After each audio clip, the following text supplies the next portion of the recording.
Good morning, good morning, good morning, everyone. Just testing my sound and visuals.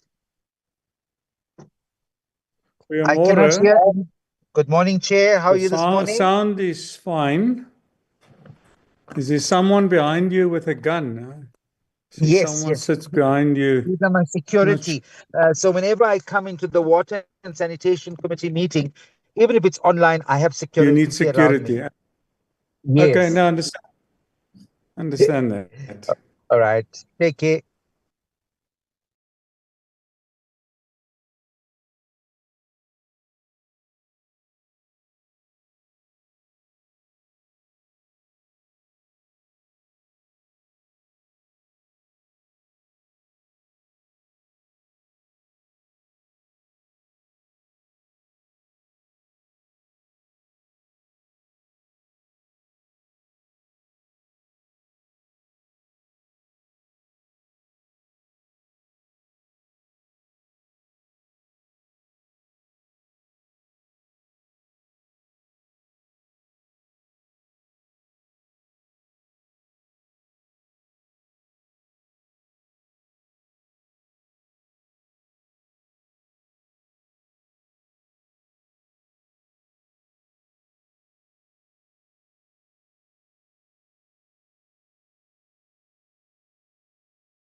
Good morning, colleagues. Good morning, Minister, DG, Deputy Minister, and also Advocate Motiba or Motibi from the SIU. Welcome at this morning's meeting. I hope we'll have a fruitful meeting this morning discussing corruption within the department and water boards. We are looking forward to your presentations. Before I go further, may I ask that we have a moment of silent prayer or meditation?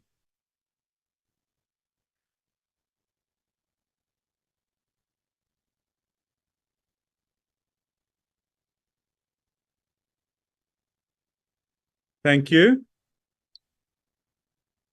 Apologies. I received the apology from the Deputy Minister, Matlobo. Any other apologies, Masipu? Good morning, Chairperson. Only that of the Deputy Minister Matlobo. There is nothing else.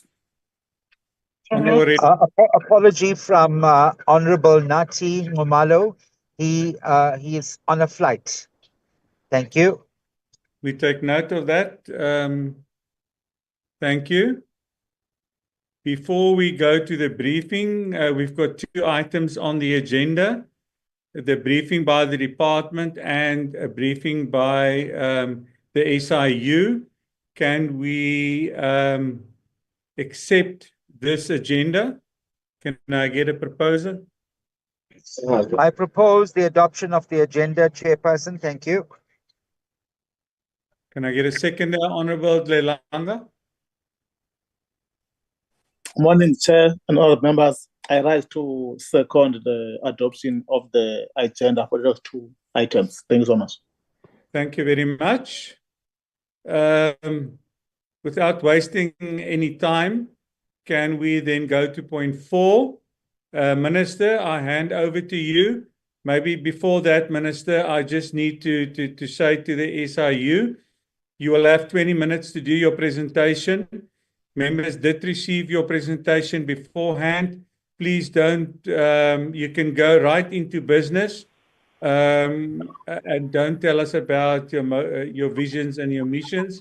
We've already gone through all of those. So if we can go straight into the business, we can save a lot of time for members to ask questions. With that said, over to you, Minister. Honorable Chairperson, thank you very much. Let me greet you, Honorable Chairperson, all honorable members of this Portfolio Committee and parliamentary staff. Let me also pass my greetings to Advocate Motibi and the team of SIU that he is leading, to our departmental officials, led by the Deputy Minister Sitlulo. Thank you very much, Chair, for this opportunity. Chair, I won't take much of your time. We appreciate the fact that you have called us here in this Portfolio Committee to get a progress report on the cases that have been investigated by SIU. I want to confirm and affirm here to this Portfolio Committee that we are working with the SIU and we are going to ensure that we don't leave any stone unturned on issues and matters that has been referred to the department. Hence, we'll be making our presentation today, led by Mama Ofundakubi DDG. We have met several times with SIU and we did not question their findings, but we said whatever that was referred to us, we are going to investigate and have conclusion on the matters. We're not going to leave any matter unattended. The presentation today will outline what are the already finalized cases and the consequence management. Therefore, it should be noted, Honorable Chair, that when SIU refer matters of the department to the law enforcement agency, we support that as well, because we don't have arrest powers, and they must ensure that we support those that are in the law enforcement. The ministry has also met with SIU and agreed that as part of engagement, we are going to ensure that we reach out to establish the water sector anti-corruption forum that in the department, as it has done with other departments like health, and we've seen how much they've managed to save the government and the departments. So we are also enjoying the input of SIU. We have already received more than many millions. The DDG will explain that this for corruption forum will assist us in terms of ensuring that the communities, they also play their role. Chairperson, we are looking forward for this interaction, but I want to confirm to you that we are working with SIU. We have subjected the matters that were referred directly to us to DC plenary hearing, and to ensure that there is a consequence management. I don't want to take more of your time, Chair and honorable members. We really thank you very much for this opportunity. We'll be here online to ensure that all the discussions are taken care of. Thank you very much. Thank you very much, Minister. Can the department then start with their presentation? 20 minutes. Thank you. Thank you very much, Chairperson. Good morning to you. Good morning, Minister, Deputy Minister, honourable members. Chairperson, the figure that the Minister was referring to that has been returned to the department so far as a result of SIU investigations and the SIU pursuing companies for irregular contracts with the department, in particular SAP and DOH. We've received back to the department 459 million to date, and another 77 million still needs to be paid to the department. So the SIU has helped us to recoup more than 500 million rand, which has been most of which has already been repaid to the department. Chairperson, the presentation today will be made by our DDG for Corporate Services, Ntabiseng Fondagobi. Over to you, Ntabiseng. Thank you, DG. Thank you, Minister. Good morning, Chair and members. I'm going to take you through to the presentation, but some of the issues have been raised already by the principals. This is the outline that how the presentation is going to unfold. We'll start with our own disciplinary cases within the department, and then we'll then go through the referrals that has been made by SIU. In our own disciplinary, this is just to give you an outline in terms of how the disciplinary management is done within the department, within the prescripts that are prescribed for us to deal with the disciplinary, both in the level of SMS and well as below SMS.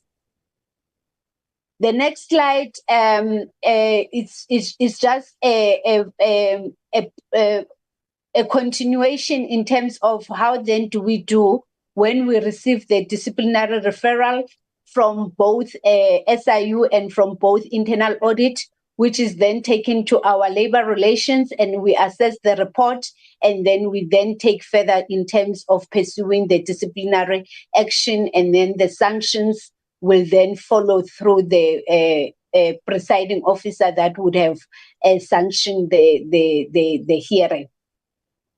The next slide is still the continuation in terms of how then do we take the sanction further and proceed with giving the sanction to the official.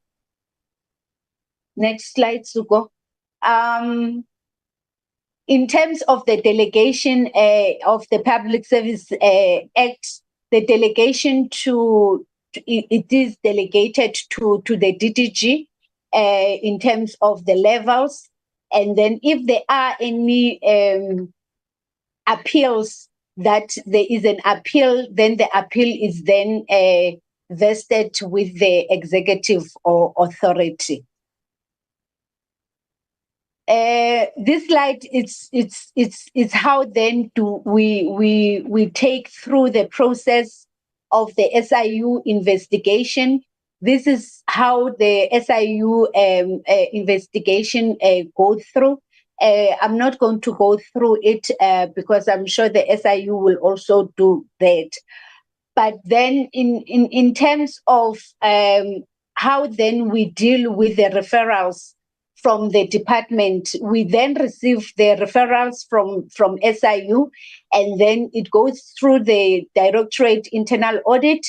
And then I must indicate that as a department, we do have quarterly meetings, which the DG chairs. But on top of that, we also have the consequence management that it's comprising of all the critical units in the department, which is risk management, legal services, and also audit committee. Also, the office of the CFO is also part of that consequence management. Besides the consequence management, we also have the collaboration with the SIU, where we meet on a quarterly basis, where we then give the feedback in terms of the referrals that has been made to us, and where there are disputes, we then resolve the disputes in the meeting. But also we also the department follow ups with those cases that have been referred to the NPA and the Hawks and also other relevant bodies that the SIU would have referred the matters to. This is the cases that the internal audit have done for the past 5 years. We had a total of 446 allegations of financial misconduct, and out of the 326 of the allegations were confirmed to be true, but 120 of them were unfounded, and therefore we did not proceed with them. And 73 of the allegations are currently still under investigation by the internal audit, and 7 cases have not been investigated as they were just received recently. And those cases that have been finalized, they've been referred to labor relations to take disciplinary action against the officials. And then some of the cases which are criminal elements have been referred to SEP as well as Hawks. And when those who need to be, the civil recovery has to take place, the legal services in the department is then involved in terms of recovery. Out of the 326 cases, most cases were then completed, as I've indicated, but the cases were then sanctions were given against those transgressors. Some of the sanctions that were then given to the officials, there were dismissal, demotions, suspensions, and also written warning letters. In the next slide, I will take you through in terms of how many that have been dismissed and also demoted. In the department, we also have recovered through the civil process an amount of 1.3 million. And also there is a judgment in favor of the department that we have received, where we then got the amount of 27.5 million. On top of the issues that to strengthen the disciplinary process in the department, the internal audit have conducted 140 awareness sessions to give awareness and to train the official in terms of the anti-fraud and corruption awareness. In the next slide, then we will take you through in terms of the number the irregular expenditures that have been incurred. I must indicate that some of the financial misconduct were as a result of the irregular expenditure that has been incurred. But I must indicate that since 2018-19, we have not recorded any unauthorized expenditure in our books, and we are reducing the incidence of the irregular expenditure. And this is as a result of the awareness that we are giving to the officials in terms of the fraud awareness. And there are exit strategy that we have put in place in terms of the on irregular contracts and the condonation process that are taking place.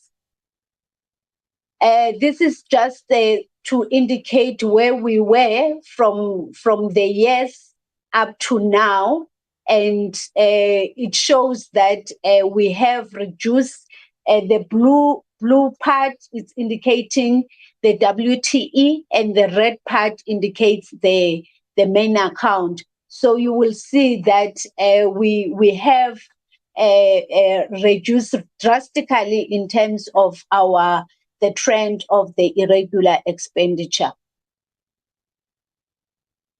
This table, it shows the trend of the fruitless expenditure, and also going from the year of 2017-18 towards the year of 2024-25, there's been a drastic reduction in terms of the fruitless expenditure that has been incurred by the department. The next slide, just to give the measures that we have put in place in terms of in reducing both the irregular expenditure as well as the fruitless. I must indicate that we've got strong financial controls that we have put in place, and the oversight mechanism that we have put in place, it's working very well. And also the issue of the awareness that are taking place is helping the department, because we also conduct regular audits and reviews in terms of the financial processes through the systems that we have put in place. Then the next slide talks to the cases. In the year of 2022-2023, we had 21 cases, which we then carried over in the year of 2023-24. In total, we have finalized 11 cases in the year of 2022-23-24, and we have pending cases, 22 cases that were pending in the year of 23-24. And then we carried over the 22 cases to the year 2024-25, and we finalized 18 cases in the year of 2024-25, and then we currently have pending cases of 31 cases that are still pending. That is the breakdown in terms of the quarters that we are progressing in terms of finalizing the cases. The next slide deals with the sanctions that we have done. For the year 2023-24, we had 4 dismissals, and we had 1 final written warnings and 2 coupled with 2 months suspension without a pay. We had 4 officials which were given final written warnings, and we had 1 that were found not guilty, and we had 1 official which was discharged because of ill health before the hearing could be concluded. The next slide talks to the year of 2024-25. In this year, we had 1 dismissal. We had 2 officials which were given final written warnings coupled with 3 months without pay. two officials who got final written warnings, coupled with 2 months suspension without pay, and one official with a final written warning coupled with 1 month suspension without pay. And we had 3 officials who got final written warnings and 1 officials with a written warning. 4 of the officials resigned before the conclusion of the disciplinary processes, and the 4 cases were acquitted because there were no grounds on the cases. And then we had 4 final written warnings, and the final written warnings, and we had 1 found not guilty and 1 official which was discharged. The next slide is dealing with the cases of the SIU. I'll start with the case of the Proclamation 54 of 2012. I must indicate that in these cases, most of the cases have been finalized. But I want also to stress the issue that with bullet 4, there are officials which were not found to the disciplinary cases could not proceed because some of these officials incurred the allegations at the time that PAMA was not yet promulgated by government, and as a result, those officials were then not found to be guilty of the offense. The next slide deals with the cases case by case. The first official, we could not proceed with the case. After pleading, the acting DG then found that the charges cannot be pursued, and the case was closed.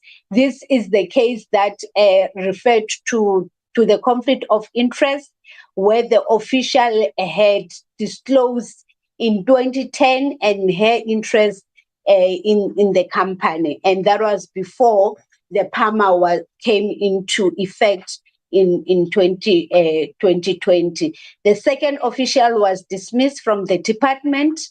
The third official is the same matter like the case of case number 1.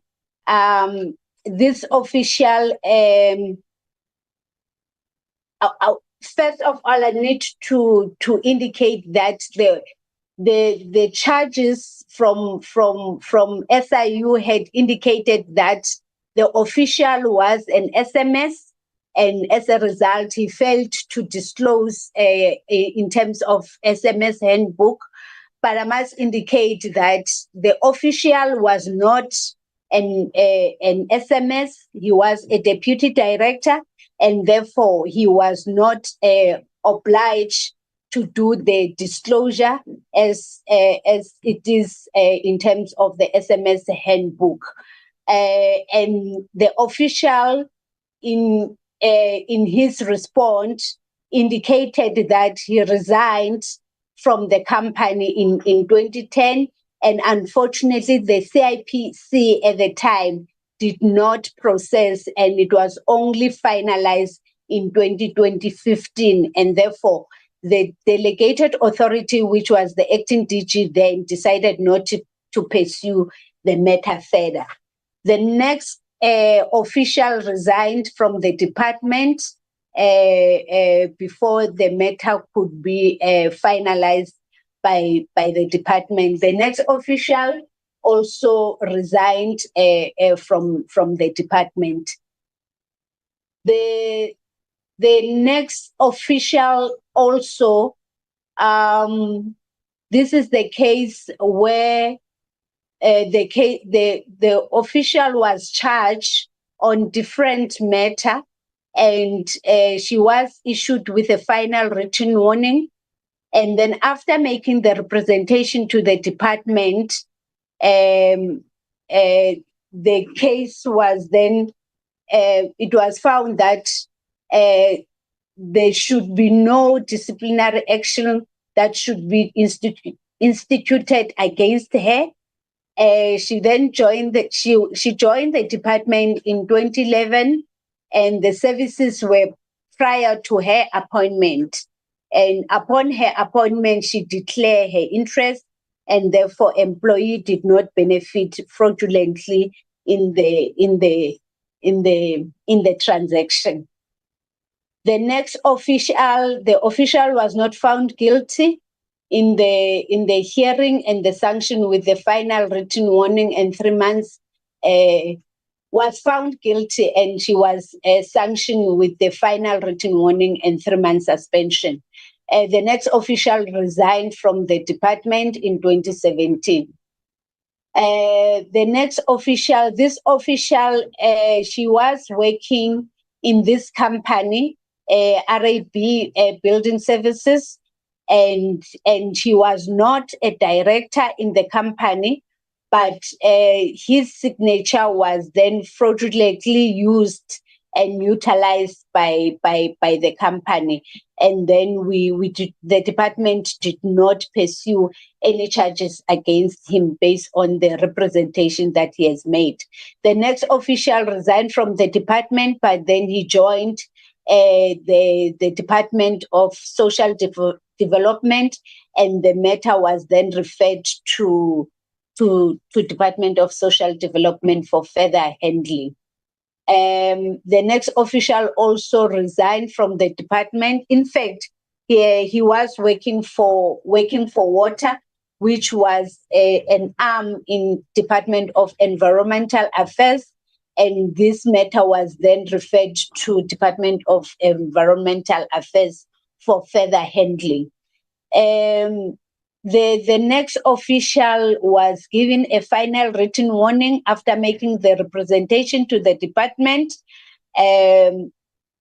But then it was found that there was a human error in terms and the delay in instituting the disciplinary. She was disciplined and dismissed for a matter of a similar nature pertaining to a different project.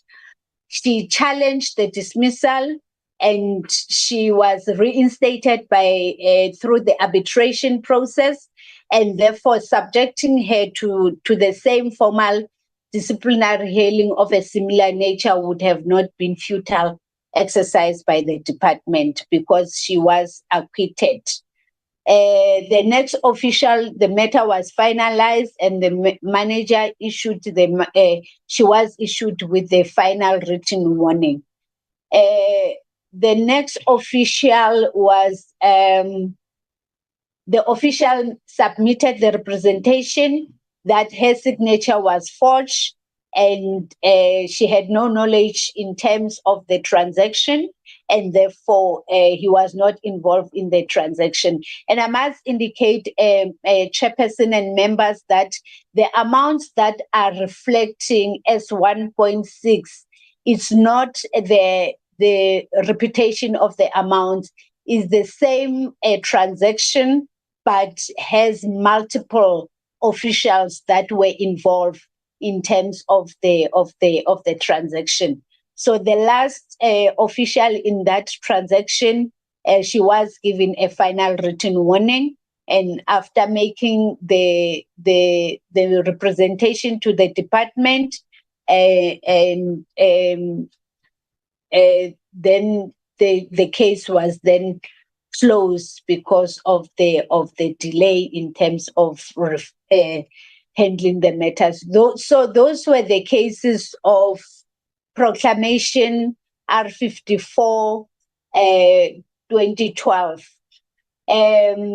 The next case in that proclamation is referring to Vuani Pipeline. The disciplinary hearing was finalized and the official was not found guilty. However, the department took the matter to the Labour Court for the review, However, the official that was involved was dismissed in the department in November 2022, but it was on the different case altogether. So at this moment, the application is still with the Labour Court in terms of pursuing, but we must bear in mind that the official was dismissed. The very same official is impacted in the next investigation of the SAP, and this is what the DG has referred to when he mentioned the amounts that has been recovered from EOH. The official was dismissed from the department, and at the time, the chairperson of the DBEC was the chief director, who have made a representation and the intention to discipline, and he responded to that, and the department issued with the official with the final written warning in July. And once the sanction has been issued, and then the matter is then found to be closed.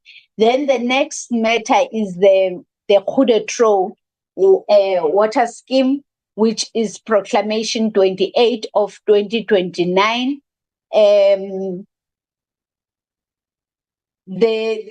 The same official that I had referred to before on the SAP, who was dismissed on SAP, he was implicated on this. But however, the referrals were also referred to the bid evaluation committee members, which the department had to take action against them. We then sought the legal opinion as a department, and there was a legal opinion that was issued by state attorney that there are no grounds that the disciplinary proceedings should be instituted against the officials, and therefore the matter, we then closed the matter from the department. So the next slide talks to the legal opinion itself that we have received from state attorney, and this is what we have used as a department as well in terms of substantiating the reason why we should not take action against the officials. The next slide talks to the EOH SAP contract. In this one, we also have finalized the case. The disciplinary matter against the then chief director was referred to the state attorney because the official was no longer in the department. I must indicate, chairperson, that we will no longer continue with this matter because the official has now passed on Friday. May his soul rest in peace. Then the other members of the bid evaluation committee, except the chairperson, have then made the representation, and based on the representation, we are not continuing with the case because we also sought the opinion in that regard.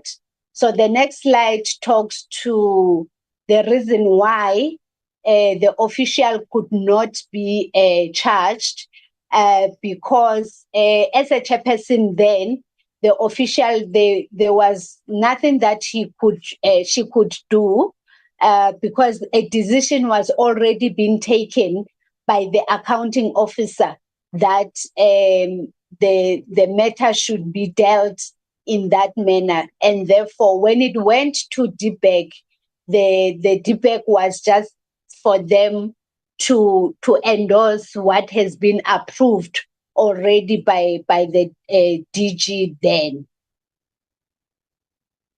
The next slide talks to the case of the emergency works for WTE. This is a maintenance and operation and maintenance contract. There were 3 officials that were implicated in terms of the referral. We have received the representation from the first official, and from the representation that we have received, there were no grounds that were found to can take the disciplinary action against the employee. I will explain in the next slide the representation from the employee. The second official, we have not yet issued with the charges as additional because this official is currently the disciplinary hearing is in progress on other matters, and once that has been finalized, we will then give the additional charges. The next official, she was discharged 2 weeks ago from the department, and that was even before we can issue with this additional charge. She was discharged on other matter that is not related on this one. The next slide gives. Can I ask that you maybe conclude in the next 5 minutes? You're already 6 minutes over your time. Thank you. Okay, all right. And the next slide is just talks to the reason why we have not taken action against the first official who is the DDG in the department. Next slide, Zuko. I think I'm coming to a close. These are the SIU investigations that are in progress, where SIU is working with the department closely in terms of gathering information. Chair, I think I will end in that. The next slides are related to cases for the entities. And this is how I will end my presentation. Thank you, Chair. Thank you very much. Honorable Reddy, I see your hand is up. Thank you, Chairperson, and the Minister, as well as the DG, the senior staff present, and represent.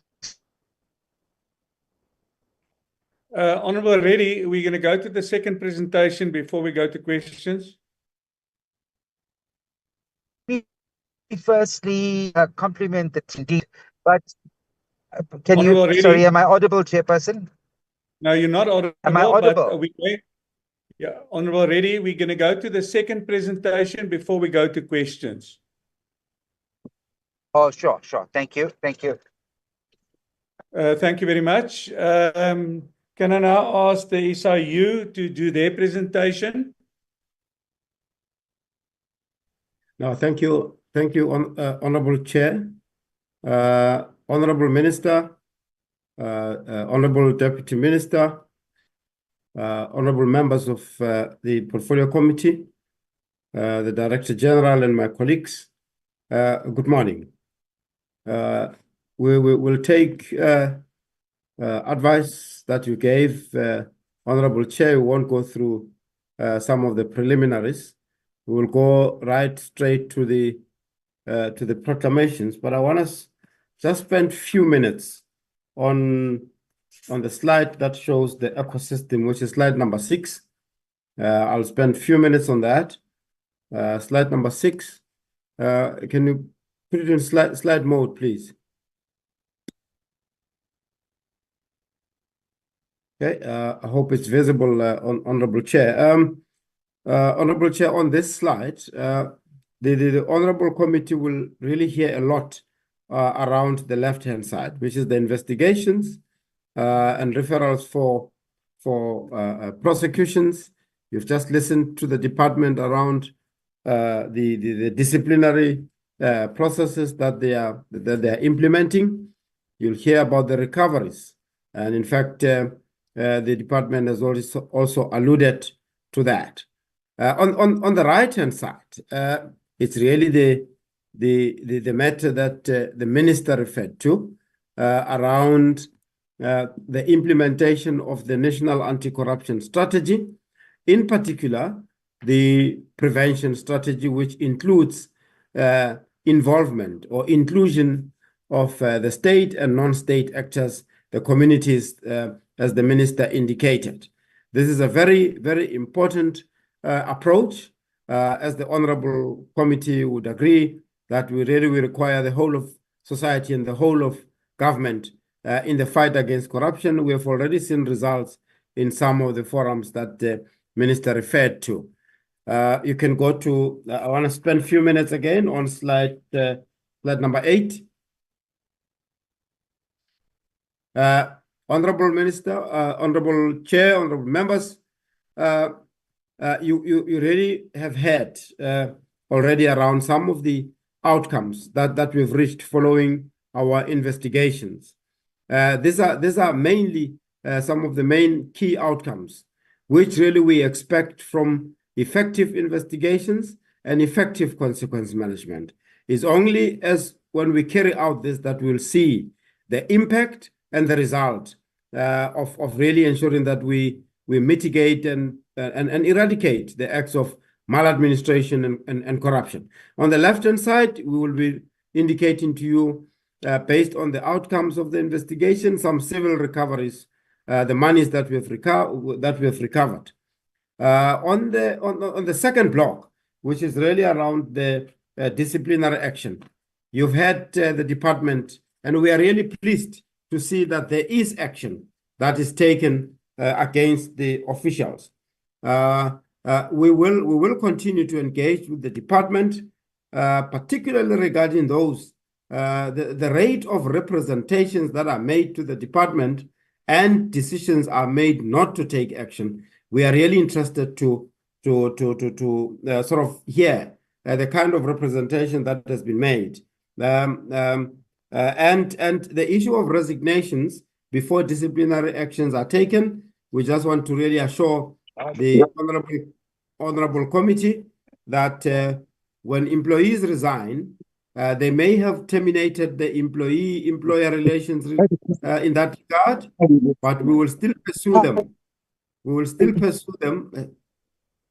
We will still pursue them for criminal action where evidence points to them, and also civil litigation where they have contributed in the damages suffered by the department. I should also just indicate, and I'm sure we'll engage with the department around the legal opinions that are sought, based on which disciplinary actions are not taken. We'll engage with the department on that. And then, of course, the NPA referrals, and then referrals to other regulatory authorities of importance. The service providers that we have found to be wanting, we want them to be blacklisted. That is the block on the extreme right. At the bottom, systemic recommendations really contribute to the prevention side. Going forward, how is it that we can work with the department to at least improve on the administration going forward? Thank you, Mr. Lekgetho.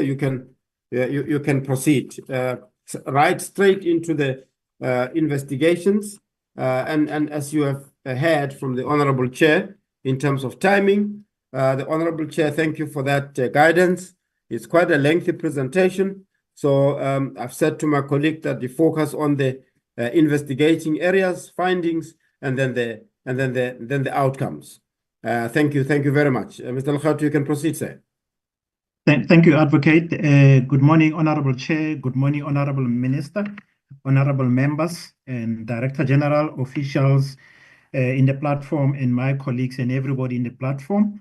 I will proceed with the presentation to where the proclamation starts. Honorable Chair, these are all the proclamations that we have received that we are currently investigating, and some are finalized. The first one is the Proclamation R35 of 2008, which relates to Mhlatuzi Water Board. And the second one is R54 of 2012 on various allegations at the Department of Water Affairs relating to Vuwani. And Proclamation number R22 of 2016, which talks to the awarding of contracts to LTE Consulting by Lepelle Northern Water. And also it focuses on Gauteng Department of Human Settlement. Proclamation number 4, Proclamation number 27 of 2018, the awarding of contract to Department of Water Affairs to SAP. And Proclamation number 28 of 2019, Tugela Hude-Tro Water Scheme. And Proclamation number 4 of 2019, Umgeni Utukela Water. And number 7, Proclamation R23 of 2020, which we look at the Amatola Water Board. And number 8, Proclamation R33 of 2021, where we look at 4 contracts awarded to EOH. And Proclamation 122 of 2023, where we look at Umgeni Utukela Water. And also number 10, Proclamation R82 of 2022, we look at Lepelle Northern Water Board and Amatola Water Board. Number 11, Proclamation R96 of 2022, Grootfontein and Groot Dry Pump Station Contract. Number 12, Proclamation R138 of 2023, Royal Water Waste Treatment Works at the City of Tshwane, and Proclamation 164 of 2024, where we look at Drop the Block, Almost Empty Outdoor Campaign and War on Leaks. And the last one is Proclamation R248 of 2025, where we look at eThekwini Metropolitan Municipality and Water and Sanitation Services. Then the first one, we'll start with the first one that are currently ongoing. The first one is the Proclamation R82 of 2022, where we look at Amatola Water Board, that is Drought Relief Services and Technologies. In terms of this one, the allegation was that Amatola Water Board procured drought relief technology services and investigation services in a irregular procurement process. And the finding is that the appointment of Empowerment Water Solution for sand and water extraction, the SIU found that the procurement was irregular. And as a result, the SIU recommended for cancelling of the purchase order, which was made for this. And in terms of savings, we have saved the department 17.4 million in terms of recommending the cancellation of the purchase order, which was to be issued for the appointment. Then the Amatola Water have confirmed that they've implemented this recommendation by not issuing out the purchase order. Then the next one, still under Amatola, we look at the procurement of water cutting services in respect of 62 service provider, where SIU did not find any irregularity with 53 matters to the value of 20.5 million for water cutting. Then in terms of overall all the matters in the department in Amatola Water, we have referred 38 NPA referrals. And also, we are currently considering civil litigation pertaining to other matters. And there are 3 disciplinary referrals that we have made against officials at the Amatola Water Board. Then, still under Amatola Water, we also look at 3 various tenders which we have investigated to the value of 9.4 million for various geotechnical investigation. However, due to lack of documentation and sufficient evidence, though no adverse findings were found. So in terms of referrals, NPA referrals, but NPA referrals relate to the other matters that we have done in terms of Amatola Water Board. But in terms of this one, we couldn't find anything because there were no documents that we could trace. Then the second one is Lepelle Northern Water Board. Here the focus is to establish if proper procurement process were followed prior to the appointment of a service provider to provide for civil engineer management contract. In terms of the finding, the SIU found that the appointment of the service provider was found to be irregular and the contract extension was found to be irregular. And during the SIU investigation, LNW terminated the contract with the service provider on the 30th of July 2024. In terms of the outcome, we have referred 8 disciplinary referrals to LNW, and LNW could not institute. In summary, as a result, the letter that we have received from LNW regarding the disciplinary referrals that we have referred to them, it says LNW could not institute disciplinary action against 3 former employees of LNW as they were no longer employed at LNW. That was the first reason pertaining to the 8DC. The second reason is that 1 employee was given final written warning. And the second reason was the disciplinary action could not be instituted against 4 employees as per NLW legal advice that LNW does not have any prospect of successful prosecution. That's the outcome pertaining to the 8 disciplinary referrals that we have submitted to them. Then on the 24th of April 2025, the SIU CLU accepted this matter and the value is 107 million, where we are taking this matter to special tribunal so that we can cancel the contract. Then in terms of other matters, the focus area number 2, we also look at if proper procurement process were followed. And in terms of this particular contract, we found that the single source appointment of the service provider was found to be irregular and the goods and services were overpriced. And also in terms of the outcome, there hasn't been any actual outcome as we speak, but there are some potential outcome where there's potentially 2 disciplinary referrals that we're going to make to the Lepelle Northern Water, and there's 1 CLU, that is Civil Litigation Unit referrals to cancel the contract that we're going to make for this contract to be referred in terms of focus area number 2. Focus area number 3, where we look at this, whereby the service providers was appointed to conduct financial investigation at LNW. So in terms of this one, the SIU found the following in respect of focus area number 3, that the appointment of service provider in terms of Section 45 of the Water Service Act was found to be irregular. However, because the investigation is still ongoing, there isn't any actual outcome, but there is potential outcome whereby we are looking at referring this contract to our civil litigation unit so that they can prepare paper and they can go to court so that they can cancel this contract. Then focus area number 4, we are looking at conducting value for money exercise and also looking at the overpricing. And in terms of this one, SIU found appointment of SIU has appointed an expert civil engineer on the 14th of January 2025.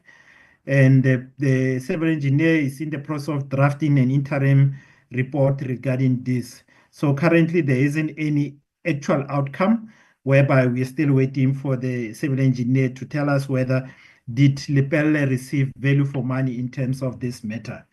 The second matter is Proclamation R96 of 2022, where we're looking at the Department of Water and Sanitation, Grootfontein and Groot Dry Pump Station contract, where it also divided into different focus area. Focus area number 1, we are looking if proper procurement process was followed.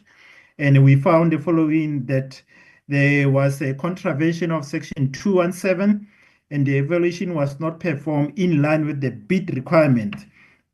Then also we found that there was possible fraudulent claims paid in respect of repair of pump number 5 at Grootfontein Pump Station. And there's also potential recovery of 181.366 for the alleged repair done on pump 5. Then in terms of the outcome is that we have the matter was referred to civil litigation, and the legal team has been briefed to draft court papers in respect of the finding. And there were 3 disciplinary referrals that we have made against senior officials at the department, and criminal referrals. DWS has registered a criminal case, and SIU is working with the police on this matter. Then in terms of focus area number 3, we're looking at the replacement of rising main 1 and 2 power pack. And also focus area number 4, we're looking at the design, supply, and installation and commission of packaged water treatment plant. In terms of the founding, the SIU found that one of the pieces of the equipment that was in the pump station was not returned by the service provider when the pump was sent for repair. And also it appeared that the service provider was paid for work that was never performed. Then in terms of the outcome, the matter has been referred to civil litigation to set aside the contract and to recover all payments that have been made against on this contract. Then the other one is focus area number 3, where we look at identify unlawful conduct on the part of department officials. Here we found that there was possible manipulation of payment system, and there was irregular expenditure by effecting 2 sundry payments to the value of 12.1 million and 3.8 million respectively. So in terms of the outcome, the investigation is complete. The matter has been referred to civil litigation, and then we are looking at the systemic recommendation that will be sending them to the department. Then the next matter relates to Royal water treatment works at the city of Tshwane Metropolitan. Then in terms of focus area, we've got several focus area. Focus area number 1, whereby we look at the procurement investigation. In terms of this tender, we can indicate that we are focusing on the phase 1 upgrade and urgent refurbishment of Royal water treatment works. And the contractor for phase 1 failed to perform and eventually abandoned the site. Then in terms of our focus area, we are only focusing on this phase 1 upgrade. There are 3 other contracts which were appointed, of which we are not investigating them. Then in terms of the outcome, estimated project completion is 31 October 2025, and the following outcome were achieved to date. We have referred 4 referrals to NPA so that they can institute criminal proceeding against the people that we have identified. And there's 1 referral to South African Revenue Services, and there's also 1 referral to CIDB. And we have submitted the interim reports to the president. So that's what is happening. Currently, the investigation is ongoing, and we have outlined some of the activity that are currently ongoing in terms of this matter. Then in terms of focus area number 2, where we're looking at corruption, whereby we follow the money, we have identified 65 role players for high level profiling, whereby so far 9 officials were red flagged for further lifestyle analysis due to asset purchase and living beyond their means. A total of 27 officials were red flagged for further lifestyle analysis due to asset purchase or living beyond their means, or a suspicious transaction which were identified on them. Then on terms of focus area number 3 and 4, we are looking at possible oversight and service delivery failure by relevant functionary responsible in respect of the Royal plant. And we are also looking at the impact of such failure on the community, because they were supposed to have provided water. What is it that they've received? Whether did the community receive value for money? Then in terms of all the contract that we are looking, you can see there the breakdown and the name of the service provider and the amount of contract that they were awarded to and the period of the contract. Then we are looking at the Proclamation R164, where the focus area also. We're looking at the 3 major programs initiated by the Department of Water and Sanitation, whereby the first one is Drop the Block, which was the 500 million and the contract was entered between department and Sedibeng Water to the value of 210 million, or the amount that has been paid is 210 million. And the other one is almost empty outdoor campaign, where the contract value was 10 million. And this one, the amount that has been paid is exactly 10 million. The war on leaks was 2.2 billion. And on this one, the amount paid is 4.7 billion. Then in terms of the first one, which is drop the block project, the 500 million, the SIU found that the service provider appointed was done by LNW, and thereafter the contract was ceded to Sedibeng Water. And in terms of this one, the investigation is still ongoing. Focus area number 2, almost empty outdoor campaign, 10 million.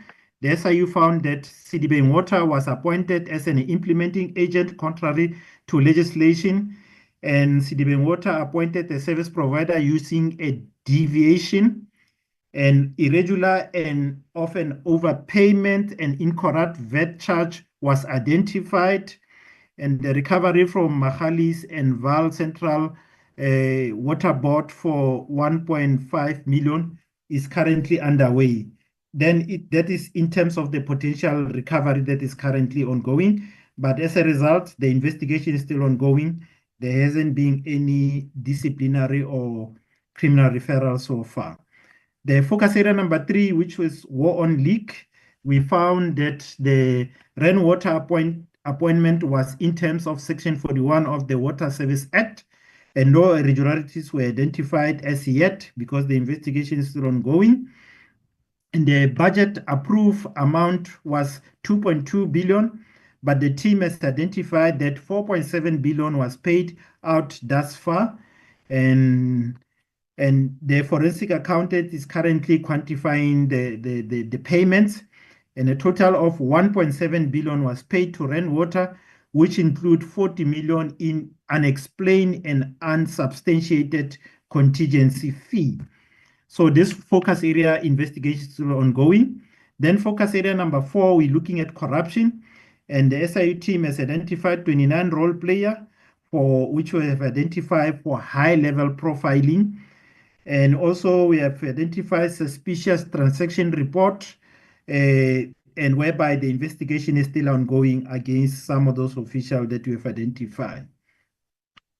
Then on the drop the block, so these are some of the challenges that we have tried to outline, whereby some of the employees left, and there's a issue about some of the document, but we are addressing some of these matters. I think I'll skip them.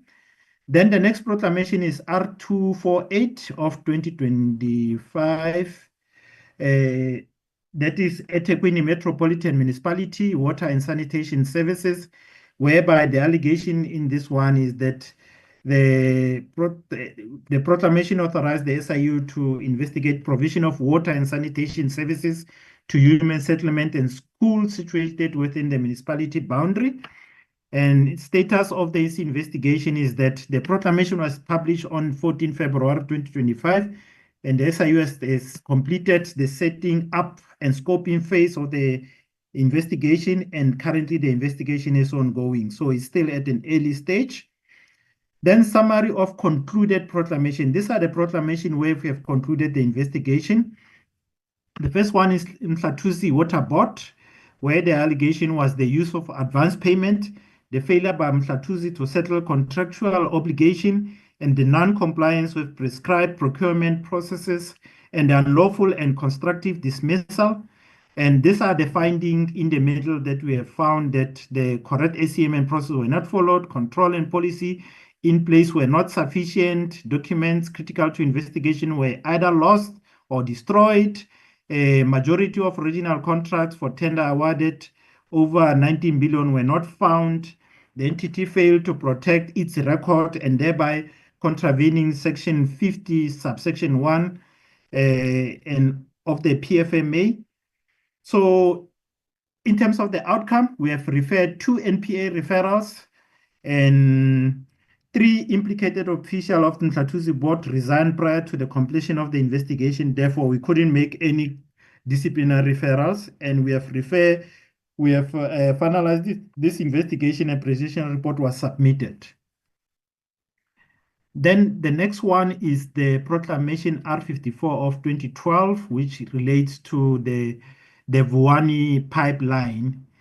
In terms of the finding, the SIU investigation found that in terms of this contract, the department has appointed Asukol Construction, and Asukol Construction failed to perform on time, and department official failed to enforce the penalty clause. Instead, the department unlawfully entered into supplementary agreement, which made the waiving of the penalty. That is when the service provider does not deliver in terms of the contract. They were supposed to have implemented penalty clause. As a result, that was not implemented. And the agreement also provided for 16 million advance payment, and of which it was we felt that it was irregular.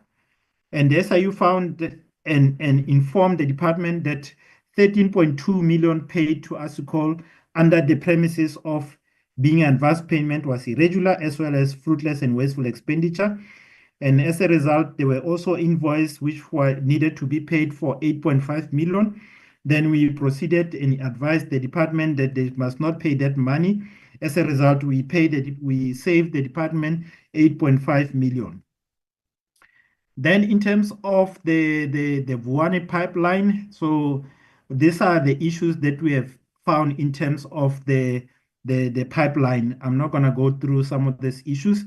We have made findings, and out of the findings, there are several matters that we are instituting against the service provider. The first civil matter is the SIU as a plaintiff issued summons on the 6th of February 2018 in the High Court of South Africa.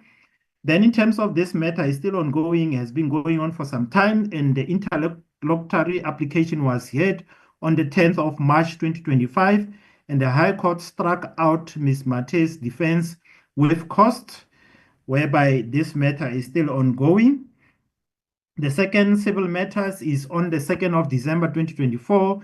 The special tribunal under that case number, SIU applied for interdict against the payout of the pension benefit of Ms. Mate to the value of 3 million. The SIU application was successful, and the interdict was granted on the 13th of January 2025 for freezing the pension payout.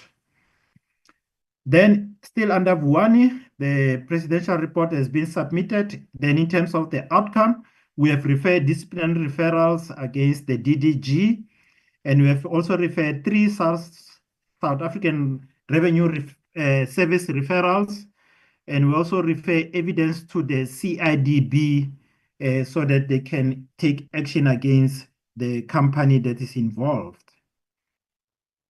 Then the project has been completed, and in terms of what we have assessed that during the investigation, in terms of the project, it didn't deliver. There was no water which was going through the community as it was envisaged. But now we have confirmed with the department that they've appointed a service provider to finalize the outstanding work, and water is flowing to the community. And currently the department is finishing the pressure testing on the pipeline. The next matter is the Lepelle North Water, which is the contract awarded to LTE Consulting in relation to Mopane and Giyani Water and Wastewater Scheme. Here, the appointment of LTE by Lepelle Northern Water to render services to LNW in respect of Mopane Water and wastewater emergency intervention. We found that the appointment of LTE by Lepelle Northern Water was effectively divided into 2 stages.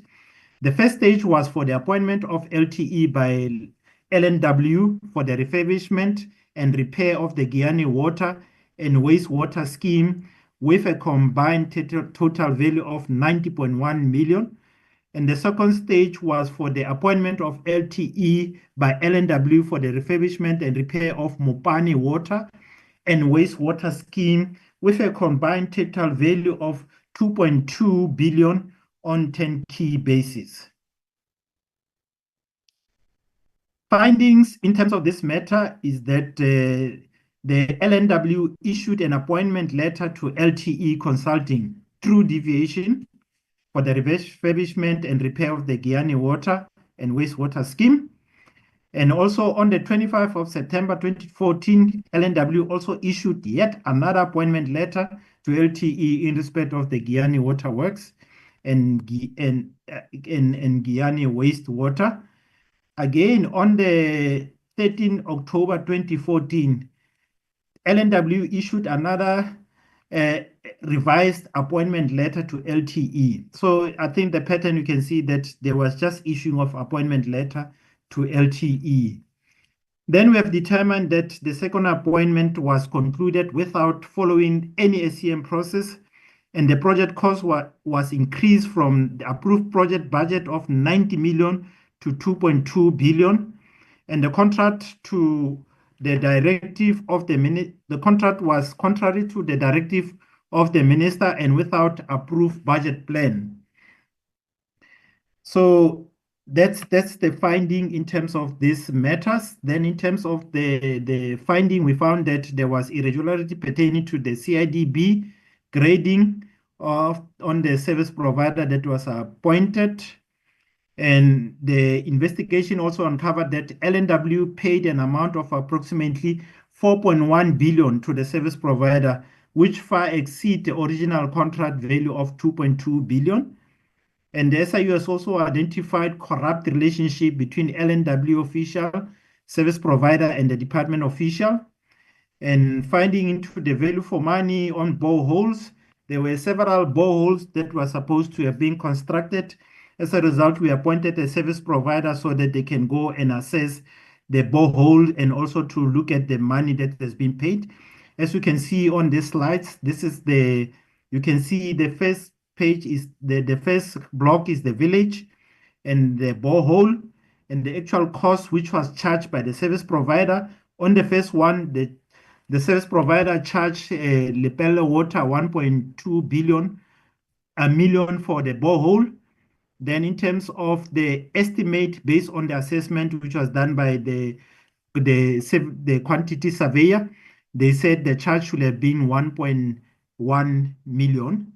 So you can see the last block shows the variance cost, that there's quite a number of amount which was overcharged in terms of the work that was performed. As a result, we have appointed an expert and we are in the process of taking this matter to civil litigation. Actually, the matter is already in civil litigation, and the SIU has filed a review application, and we have issued summons on the 26th of November 2018 at the High Court in Limpopo, whereby we are seeking to set aside the 4.1 billion contract. The case was set down for hearing on the 1st and 2nd of April 2025, and the hearing was postponed to 28 July to 8 August. And there's also another civil litigation on this matter, which is civil litigation number 2. The first one was to review and set aside the appointment of LTE. The second one was the interdict by Lehodi and LNW for SIU to stop the investigation. So this application was not successful. The third civil litigation was SIU damage claim against former LNW official. We have put this against the official, and on terms of this one, on the 23rd of January 2025, Special Tribunal dismissed the application to join 9 third parties, and the parties will exchange pre-trial paper whereafter a trial date may be applied for. And on this one, we are claiming the damage of 1.9 billion. Then there's a civil litigation case number 4, where SIU's action is to freeze asset and pension of implicated official. As we know that some of the officials, the moment we started investigating, they decided to resign. As a result, we went and freeze their pension. So there's 2 pension that we have frozen. The one for Mr. Lehodi for 2.4 billion, and the one for Mr. Schmal, which is to the value of 10 million. So those pension has been frozen. In terms of the outcome, we have referred disciplinary referrals to L&W so that they can take action. We have done criminal referrals. 2 criminal referrals were done to NPA, and we have done CIDB referrals. And in terms of this matter, it has been finalized. The next matter is Lepelle Northern Water contract awarded to Black Hat. And this one, we're also looking at the SCM investigation into the appointment of Black Hat Consulting. So our finding is that the investigation showed that there was no fair and competitive process which was followed, and professional service providers were only given 8 working hours to respond to requests for quotation, and the contract was initially awarded to LTE Consulting and later to Black Hat Consulting. And there was no need to appoint on an agent basis, so there was really no need for agent basis. In terms of the outcome, we have done 3 disciplinary referrals, which we have submitted to the department, and there's the outcome there. Then in terms of the, still under this. Can you conclude in the next 5 minutes, please?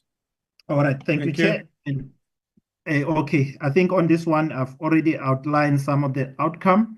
I will move in terms of this one. So the next one is the allegation received by SIU in relation to the purchasing of the SAP licenses. And in terms of the finding, the contract value was approximately 950 million. And there was no need analysis which was conducted, and no budget for the purchase, and no environment or approval was made for the payments made to SAP, and 413 million was paid to SAP. CETA was not consulted, and this amounted to fruitless and wasteful expenditure to the value of 413 million. Then in terms of the outcome, we have referred this matter to special tribunal so that we can set aside the contract. And also we have referred NPA referrals and also AFU referrals, 2 disciplinary referrals, also the referrals to Competition Commission and SARS referrals. I think this matter is still ongoing. The next one was to Keller Hudetro Water Scheme. There we are looking at the appointment of professional service provider to render services for the emergency upgrading of the Tukela Through water scheme.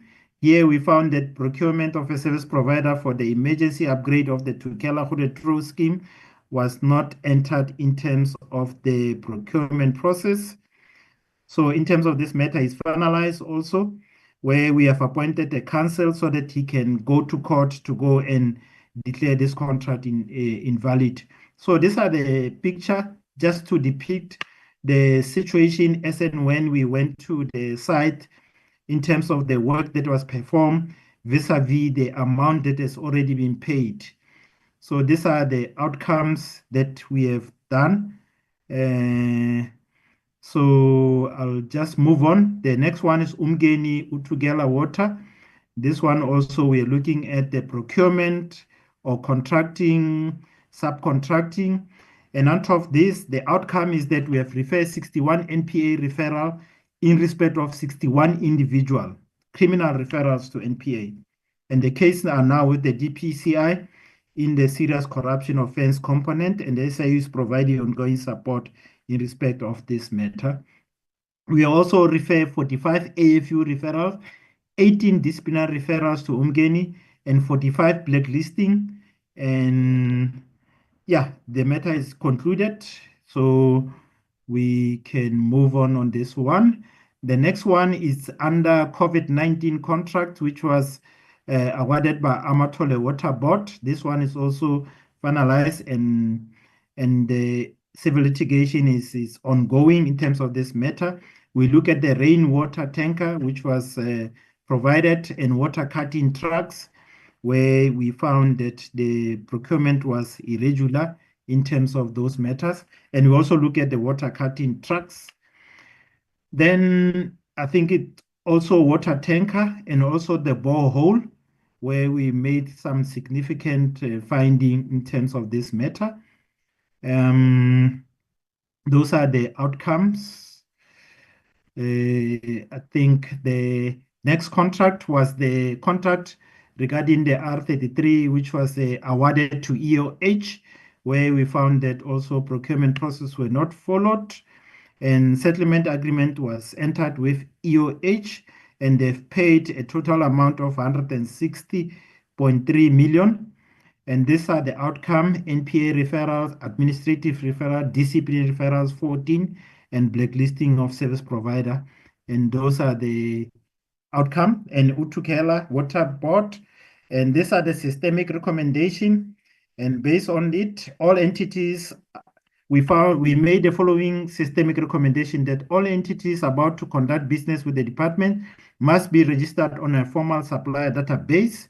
The department should perform CIPC check on all this entity, and supplier applying to be registered on the department supplier database as well as entity already registered should complete a prescribed form. An amendment to tender evaluation document should be required to be signed off by all regional bid adjudication and committee dealing with the evaluation and awarding of tender are to ensure that any such declaration may be formally included in the tender evaluation. A circular should be communicated regularly to all the staff regarding any changes to the legislation. Authorization to perform remuneration work outside of the public service should be kept centrally in safe database of registered and used for declaration of interest should be shared with SCM division. And those are all of them. So this is a summary of outcome. Potential cash and asset to be recovered, 264 million. Actual cash that we have recovered for the department is 569 million. And contract or administrative decisions set aside where court set aside the contract is 1.1 billion. Potential loss provided 701 million. And rent value of matters referred for the institution or defense or opposition of civil litigation. That is the matter that is currently in different courts, in special tribunal and high court is 6.2 billion. The number of referrals for criminal prosecution is 270. Referral for disciplinary action is 71, and referral for administration action is 69. Then I'll hand over to Advocate Mutibi so that he can finalize. Chair. Can we just move on to slide 83? Honorable Chair, we've already covered the background to this. Slide 83 really just indicates that those are the forums that have been formed thus far. The water sector will be the 5th one, and we want to really ensure that we perfect all the 5 anti-corruption forums before we roll out across the country. The evaluation of the forums we've done that, and we've found that really it's effective in terms of mobilizing the whole of society and the communities, and we've found them to be effective. Next slide. The next slide. This slide just really indicates that we have now, after we have met with the Honorable Minister and the Deputy Ministers and the DG, we started the process with the department to establish the Water Sector Anti-Corruption Forum. We really look forward to this because, amongst others, it really just creates the trust that we seek to engender to the communities. And these are really important part, particularly when it comes to the prevention and identifying all those other areas that needs to be attended to in the water sector. We know that the department and the ministry are really focusing on ensuring service delivery. So this forum will also contribute to that. The inaugural meeting is tomorrow, the 14th of May. Thank you, Honorable Chair. We appreciate the opportunity to present. Thank you. Thank you very much for the 2 presentations. We will now go to the honourable members to ask questions. The first hand I see up on my side is Honourable Dledlanga, then Honourable Reddy, and then Honourable Moore. Can we do that in that following order? Thank you. Thank you so much, Chair. Greetings to you, honourable members, the Minister, Deputy Minister, the collectives of the leadership from the two presenters, the department as well as the SIU. Thank you very much for the presentation. We just 3 questions. Yeah, let's go for 3 questions first round. Thank you. But just indicate to who you ask a question. Yes, SIU or the department. Thank you. the first 2 questions are going straight to the department.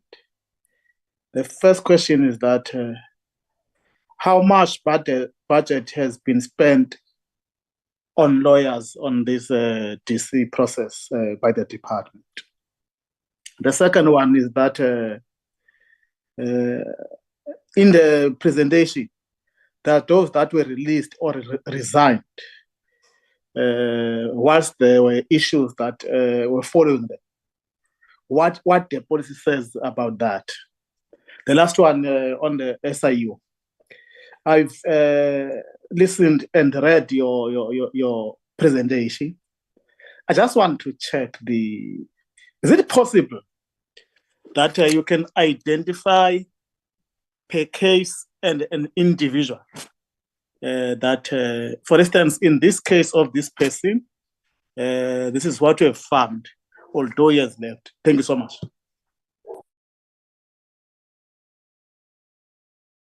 Thank you, Minister. The first 2 questions is for the department, and then we will go to the advocate. Thank you. Thank you very much, Chair. Thank you for the question, Honorable Dlelanga. The DG and CFO might report on the budget spent on the cases of disciplinary hearing versus the resignation. If a person is found guilty that he or she has embezzled the funds, we hold on into his or her pensions. The case in hand here is that of Miss Mate, who tried by all means to want to get her money from the pensions. So we don't release any outstanding payments to an individual if an individual have resigned whilst the matter is in court. I request your indulgence, Chair, that the DG or the CFO respond to the budget that has been spent in terms of these DC cases. Thank you.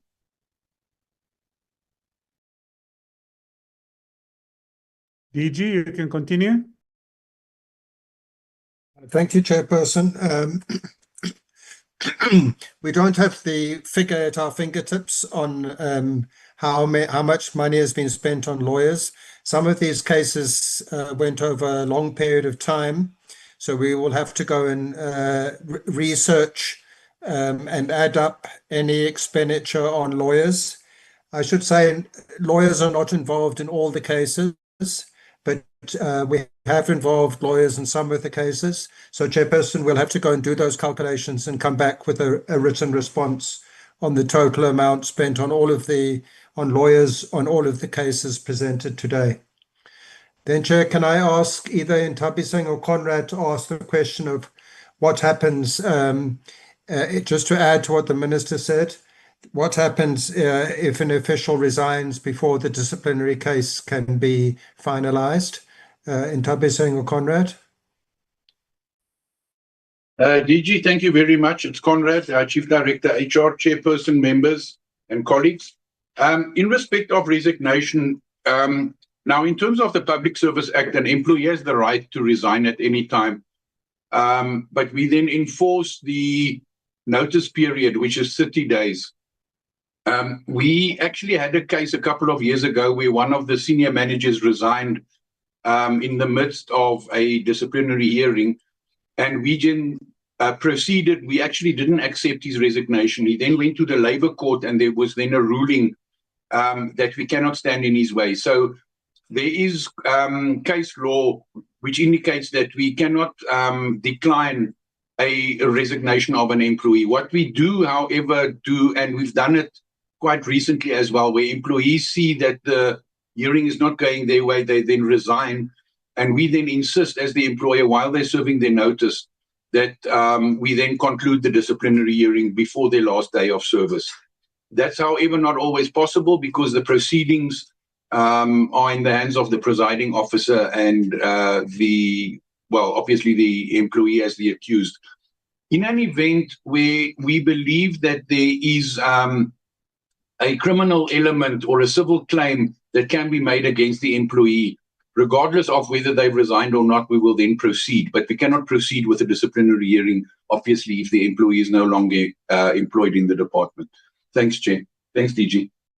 If I could just add, Chair, also, if the employee leaves the department or resigns and takes up a position in another department, we can, in terms of the regulatory framework, then refer the disciplinary case to that other department and ask the other department to proceed with the disciplinary action. And we have done that in some instances. Conrad, do you want to add or agree to that? DG, yes, no, it's fine. I agree. I just thought that on the resignation, but it is true. Section 16B of the Public Service Act provides for us to transfer charges, and we've actually done that previously, as you said, DG. Thanks. Thank you very much. SIU Advocate Motibi. Thank you, Honorable Chair.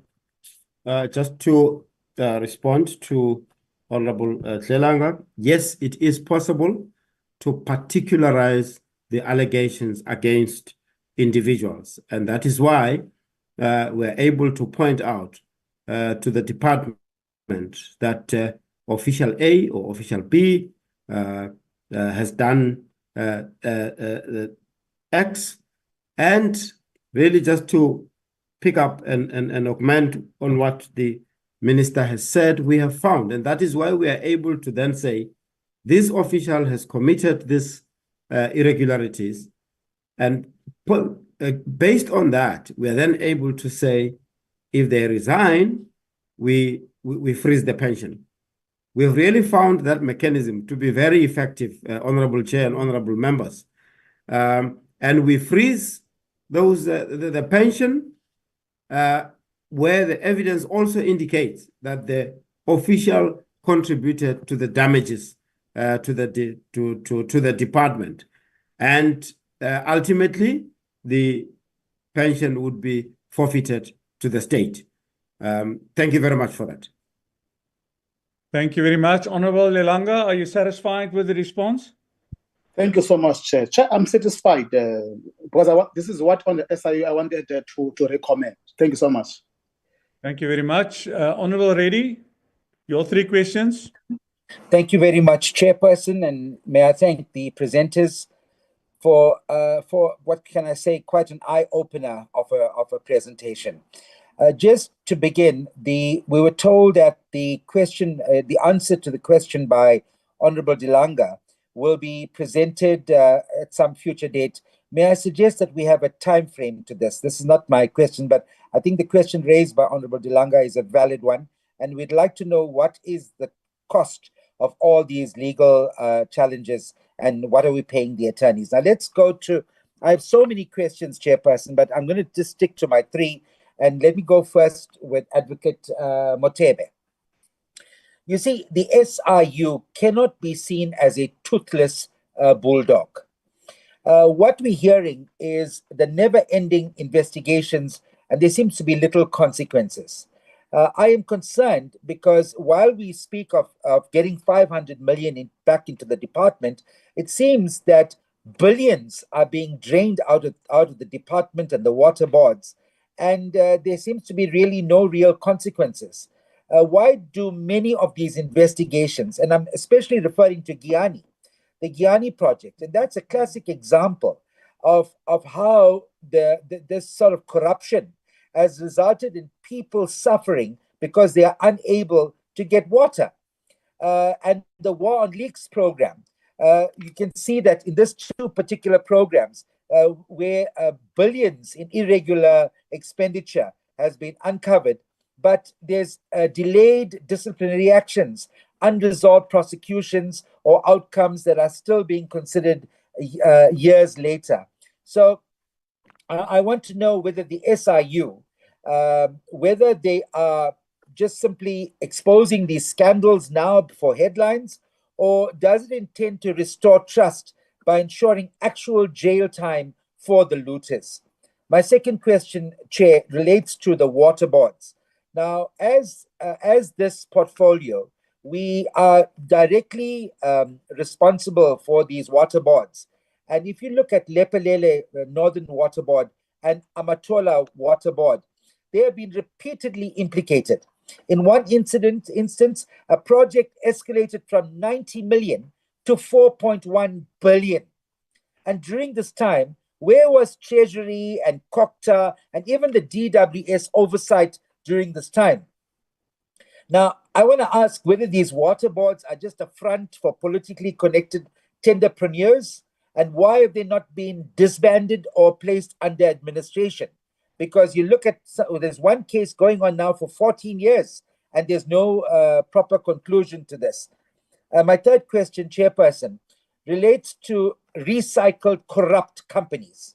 Now, we've heard a company called Blackhead Consulting, LTE Consulting, and others that have popped up in multiple scandals.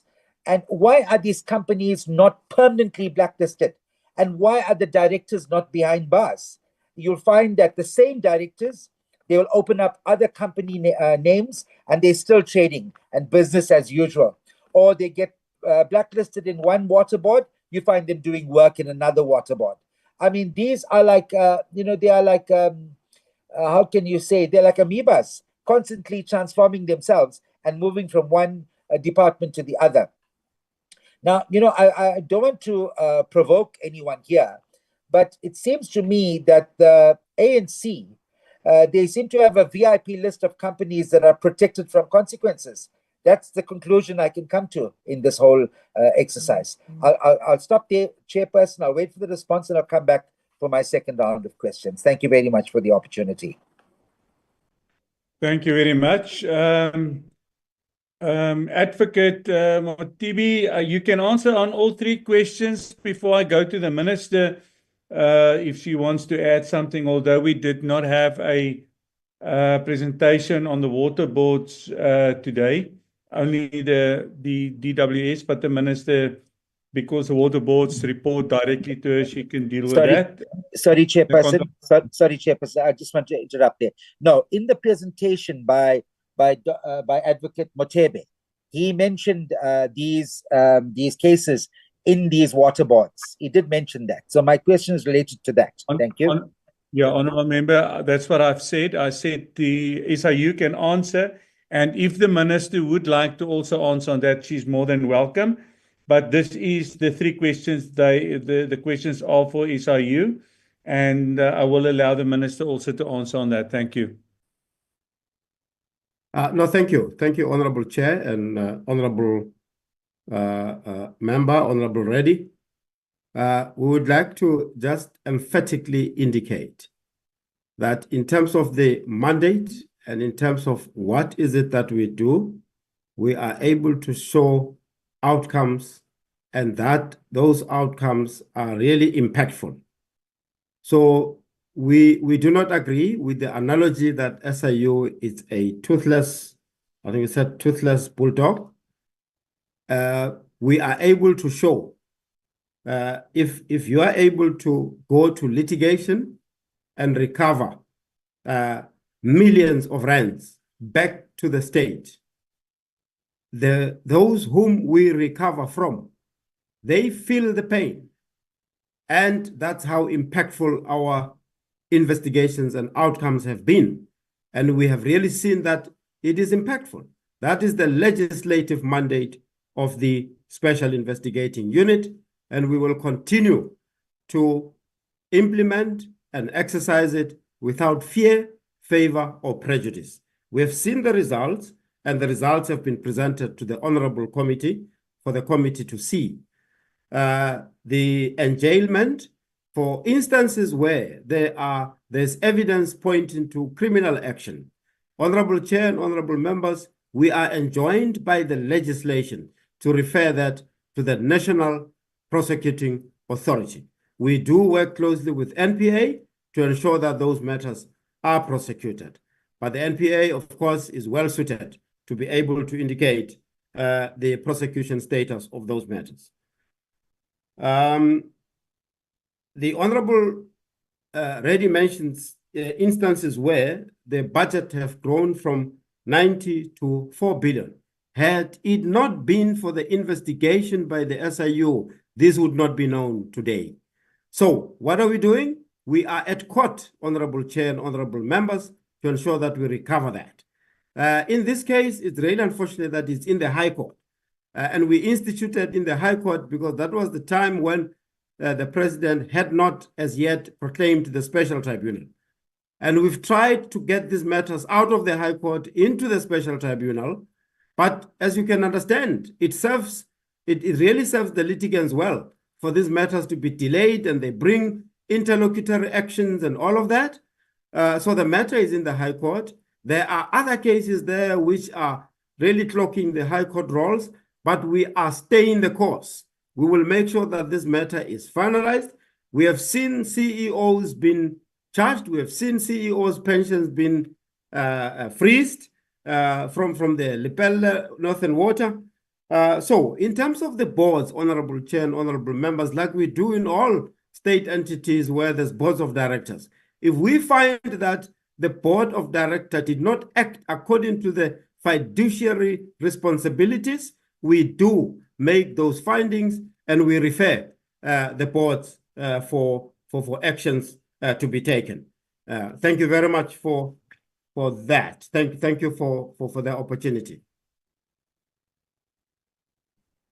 Can I just ask the contractors, the blacklisting of contractors, how's your response on that? Oh, thank you for that, Honorable Chair.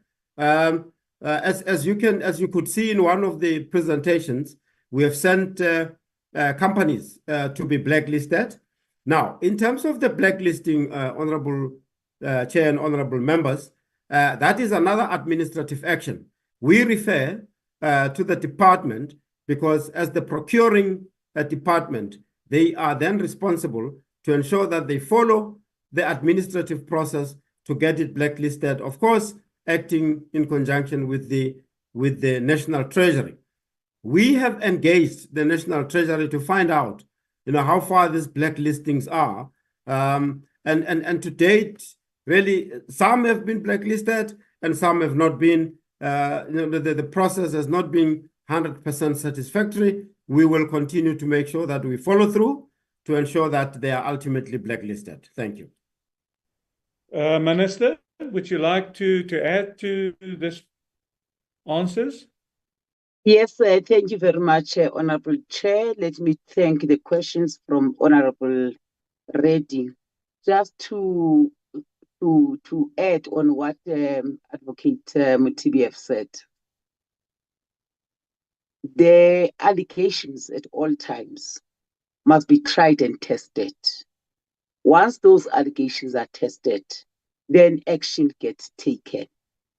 The SIU has no control in terms of fast-tracking the cases that are in court.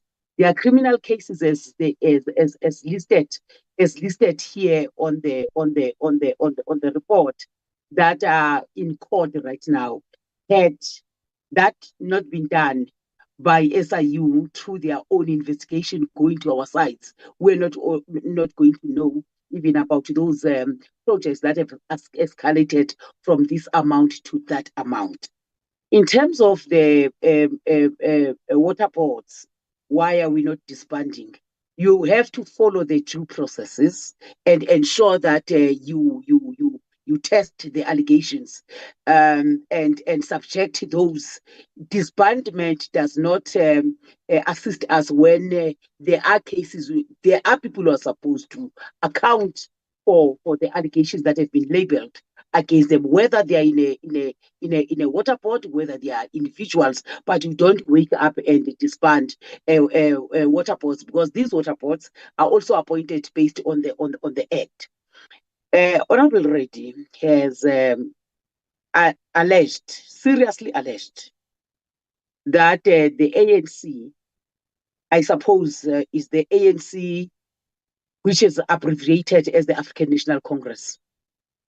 It has a list or a VIP list of companies. That's a very serious allegation that are put aside to get tenders or so. If that is true, how I understood him, he must bring a substantive motion so that we can act on this matter. That will be my response, Chair. In terms of the blacklisting, there are certain companies that have been blacklisted following the corrective processes, but the DG and CFO are on the platform just to add on that matter. Thank you very much. Thank you, Minister. DG?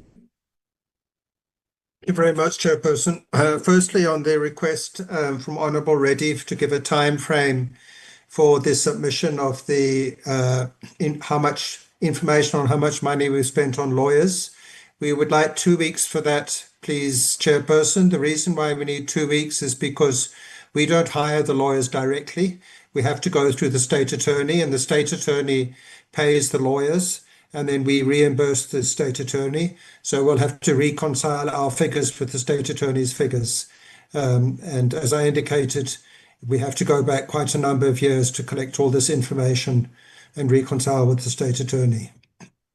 I'd like to ask the CFO to come in with regard to referrals, with regard to blacklisting.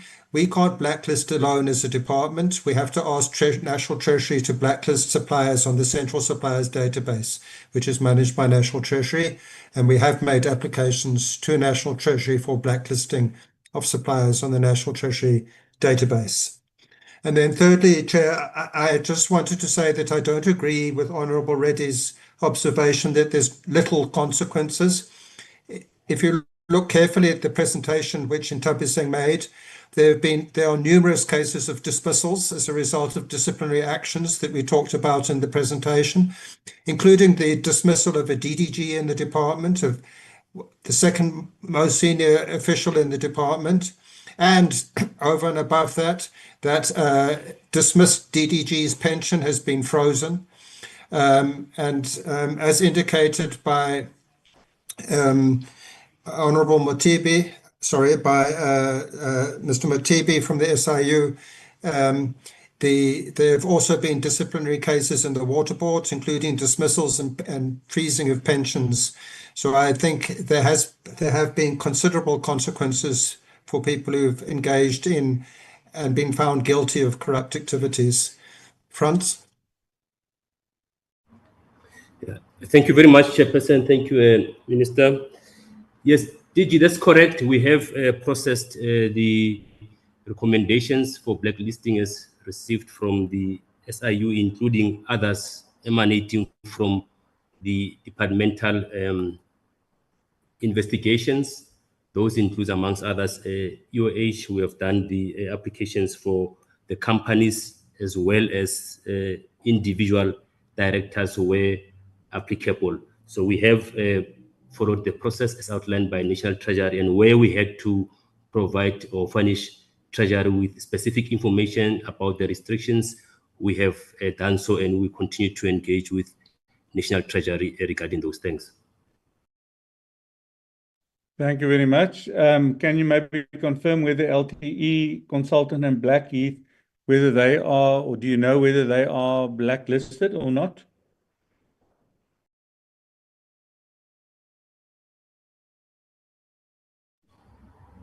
Chairperson, on the matter of LTE, we are still engaged with the litigation process.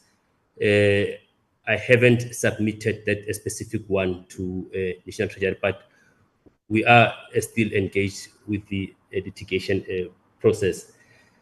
We had other investigations as well on the one for a blackhead, and we haven't processed that as well from the department side. But there are still those processes that are ongoing.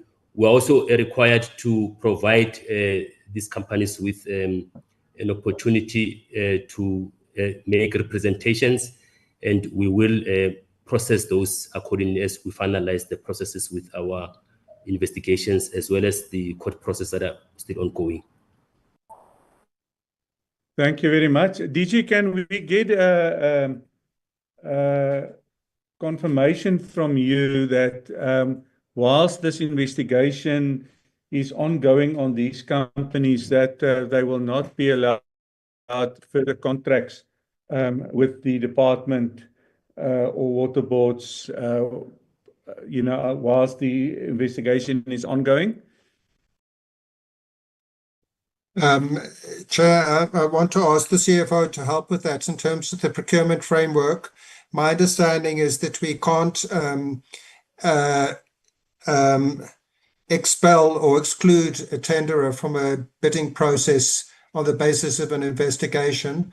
They have to have been found guilty or had findings against them in order for us to exclude them. So we obviously can't exclude bidders because there's allegations against them or investigations against them, but we can exclude them if they've been found to be corrupt, and particularly if they've been blacklisted on the National Treasury Supplier Database.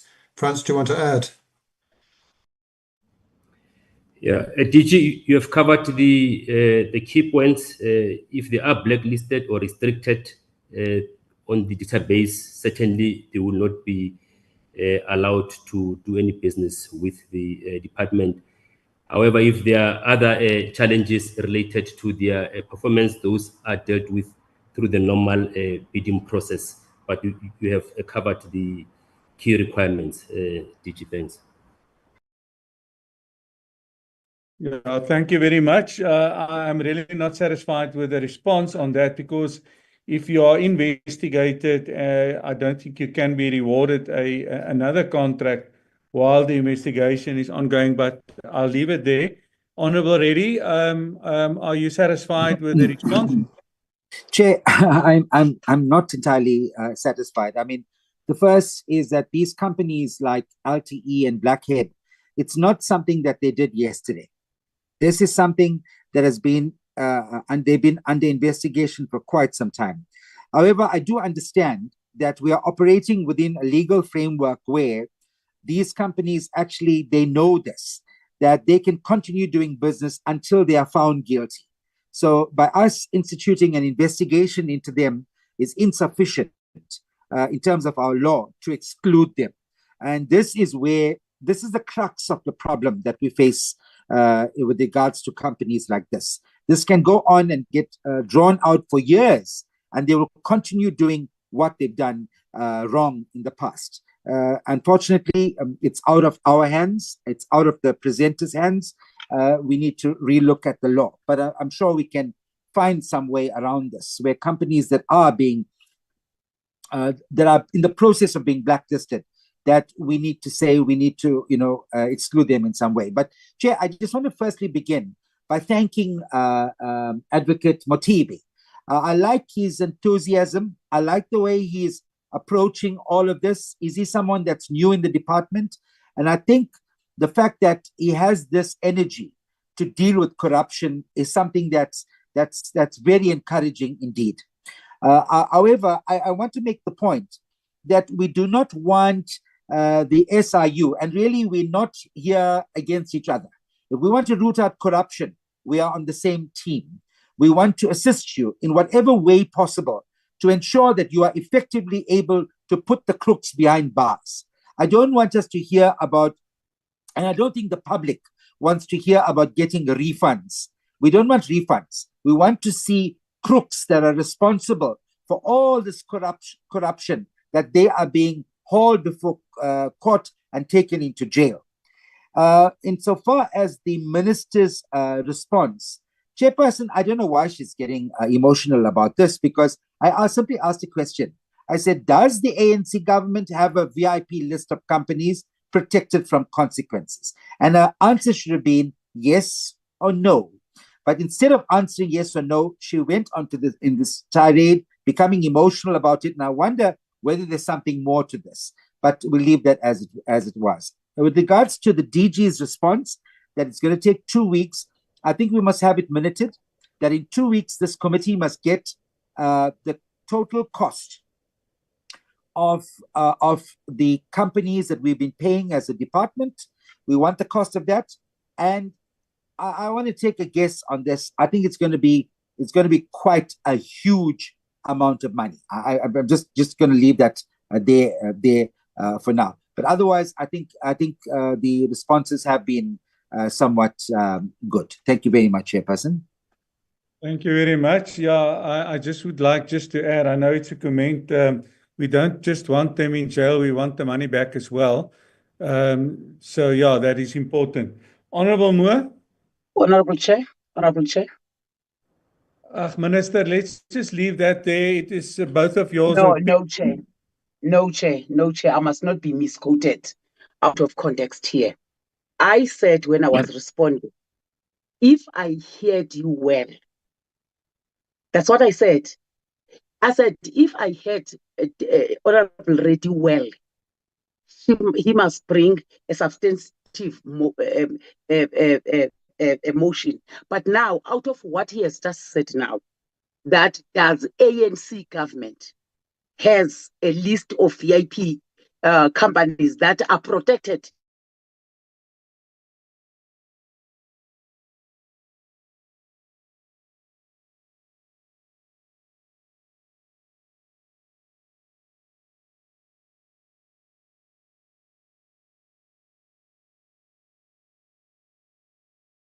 Responding now, not that I know of. So if he has information on that, he must provide that information. Thank you, Chair.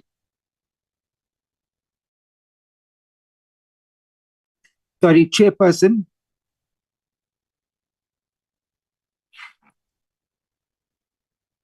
Chairperson.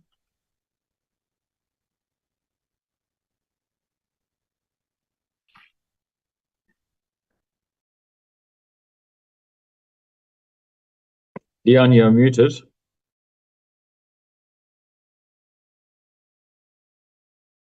Colleagues, my apology, I went off. I have missed the last portion of the Minister's response, but I think Honourable Reddy understands that if he wants to make this allegation, he can bring a substantial motion. Honourable Moore, can we start with your question?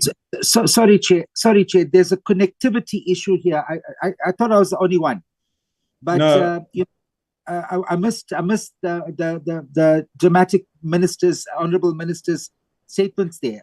Okay, I think I'll have to read it. Yes. Honourable Reddy, the minister said you can bring a substantive motion, and therefore let's not go into a dialogue. I'm going on to Honourable Moore. Thank you. Honourable Moore. Thank you, Chair. I'm going to try to turn on my video. I'm going to see what comes up. Oh, that's fine. Chair, I'm going to not have my video. My connection is terrible, and I think it's been affecting a couple of people.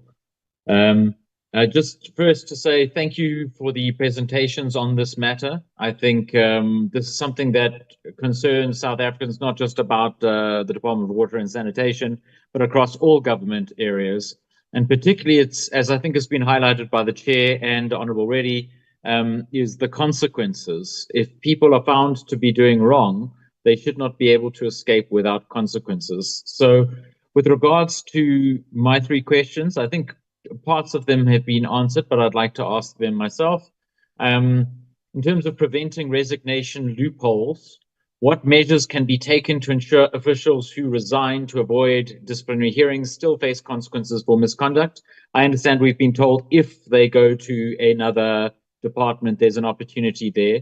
But I'd love to hear about DWS working on mechanisms to finalize investigations after resignation for record purposes or blacklisting. And I think we've highlighted blacklisting, but it must become a part of government somehow.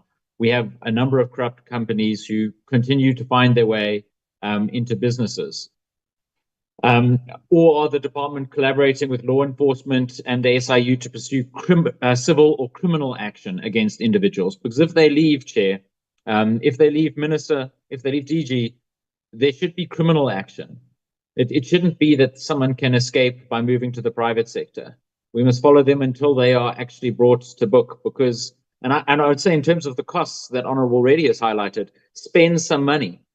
Let's start painting examples by pursuing people in civil and criminal litigation so that we can start making some examples. The second thing is in terms of expediting case resolution.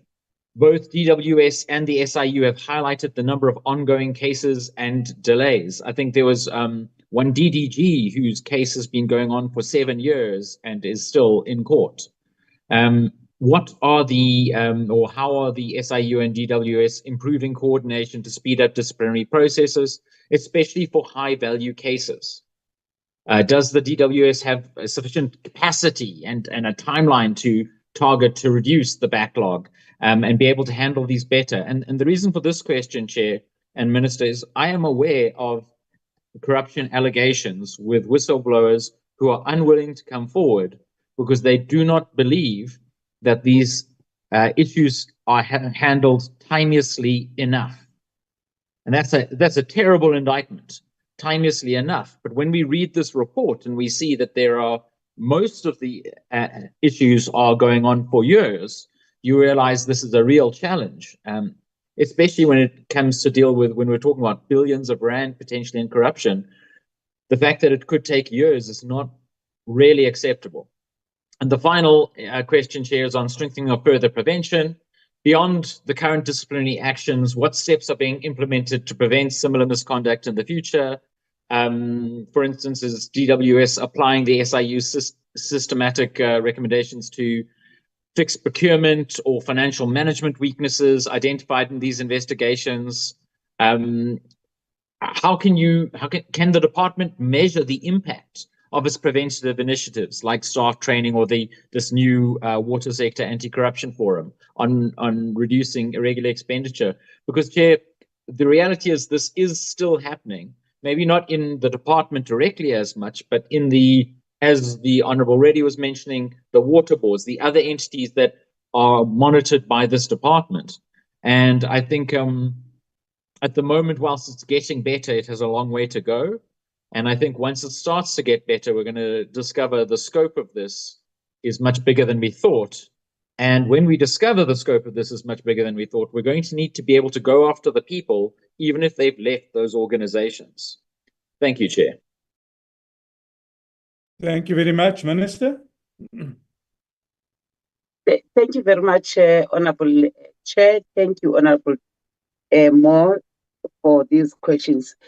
You see, our laws have some gaps, and you only realize when you are implementing them.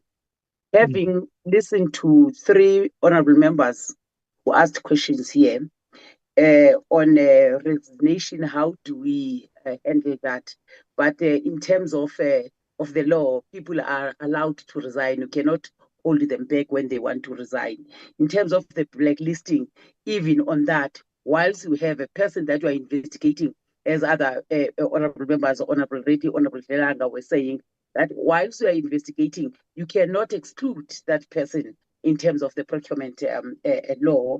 And the court delays, all that will paint a picture as if nothing is done. But we are operating within a legislated environment, and therefore I think it was you, Chair, who said maybe at some point we must look at some of the gaps that are there in the law, which make us not to be able to do certain things. That is why each and every time there's amendments to certain laws. And with this one of the procurement, I will fully agree that something must be done on it, because if we don't, a person will continue to operate as if nothing has happened on him or her or his company. How do we prevent the future recurrence of such? I will request the DG and the TDG to be able to respond to that. But we also feel that it takes too long for courts to deal with these matters. How I wish if it was possible that there are dedicated courts to deal with corruption that are in departments. So if there was such, they were going to fast track this. We always wish that these criminal cases, as they've been opened, they must be dealt with, but we don't have a control. We cannot bulldoze the justice system on what to do. But there are a lot of cases, as the SIU has reported, as the department has reported, that have already been referred to the NPA. Thank you very much, Chair. DG?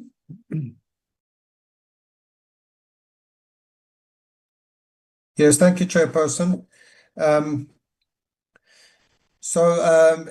As indicated by the Minister, there's no legal framework for us continuing with the disciplinary action against an official that has resigned.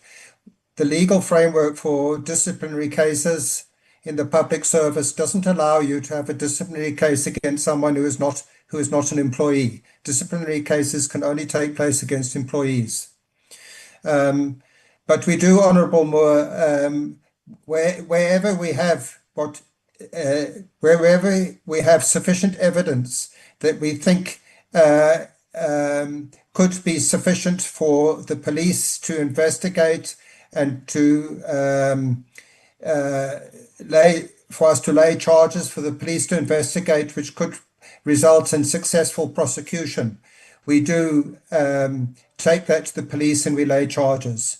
So in every single case where an official has resigned, but where we think we have sufficient evidence, we do exactly as you say, Honourable Moore, and we do go and lay charges with the police in the hope that that might be a route to obtain accountability.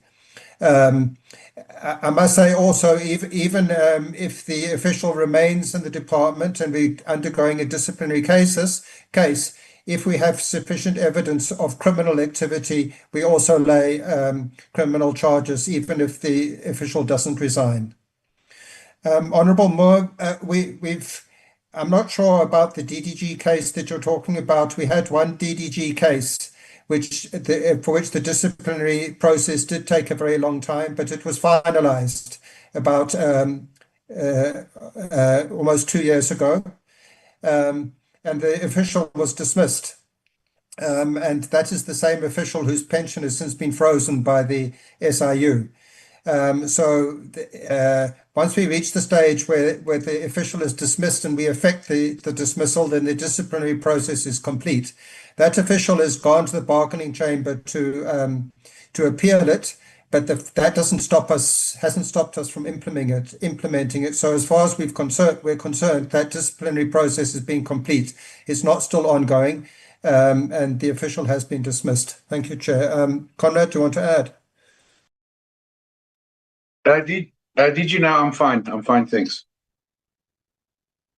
DG, may I just quickly ask, if you withhold someone's pension, do you apply with court, or how do you go about deciding to withhold someone's pension? Just if you can maybe inform us as a committee. Thank you. Yes, you have to get a court order. Perhaps the SIU could answer that, because they were the ones who got the court order to withhold this particular DDG's pension, to freeze it. Yeah. Thank you, DG. Honorable Chair, thank you for that question. That's really will help everyone understand the basis on which we freeze pensions. Firstly, there should be evidence pointing to wrongdoing on the part of the official. Now, if we have that evidence and we continue to investigate and also take towards outcomes and action, and the individual becomes aware and then resigns. Based on that evidence, we then approach the court, but in this, we approach the special tribunal now because of the delays that we have experienced in the high courts. We now approach the special tribunal, and the special tribunal really speedily adjudicates on these matters, and the special tribunal, which is adjudicated by judges, they then give the ruling. In this case, we followed the process, evidence-based. We approached the court that we know that this person has resigned. We need to interdict the payment of the pension. And of course, it stays in the pension fund. The pension fund is interdicted until we finalize either the civil litigation process, where we ultimately forfeit the pension to the state.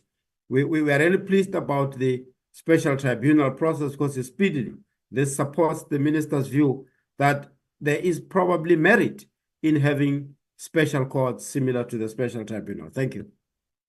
Thank you very much. DG, there was one question, prevent future corruption.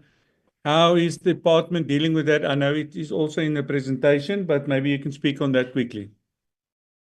Thank you, Chair. The most effective way to prevent further future corruption is to strengthen your internal control processes. And we've, in our previous presentations to the Portfolio Committee, we've talked about our financial turnaround plan that we've been implementing for several years now. And the main part of that financial turnaround plan has been to strengthen our internal processes. In Ntabiseng's slides, she showed the graph of how our irregular expenditure has come down markedly in recent years. That, Chairperson, is a result of our strengthened internal control processes, covering issues such as strengthened controls over expenditure processes, and particularly strengthened controls over the procurement processes. Thank you, Chair. Thank you very much. Honourable Moore, are you satisfied? Largely, Chair. I think this is, and thank you to the Minister and the DG for their extensive responses. I think this is an area we need to focus on, just because corruption in government is one of those which every single party is against. It's just one thing that unifies all South Africans is the need to constantly fight this plague. And like I say again, at the moment, I'm struggling to convince whistleblowers that the systems like the SIU are reliable enough and fast enough for them to actually be willing to step up and push the information through to the organizations. And gentlemen, that's not an attack. That's not an attack on the organization. That's me saying that's my lived experience working with people who have evidence of corruption but aren't willing to bring it forward. So we have work to do, and Chair, I hope this won't be the last one of these meetings we have. We're going to need to make this at least an annual event. Thanks, Chair. Thank you very much. Honourable Kobe, it's your time for questions, and please don't use the method you used last. Only 3 questions, please. It's not Women's Month this month. So please, just 3 questions. I would appreciate that. Thank you. Noted, Chair. Thank you so much. Firstly, I just want to extend my gratitude and thank you to the department and SIU especially for the presentation. I think most largely the colleagues have covered me, Chair, so I'm not going to go on as I did the last month.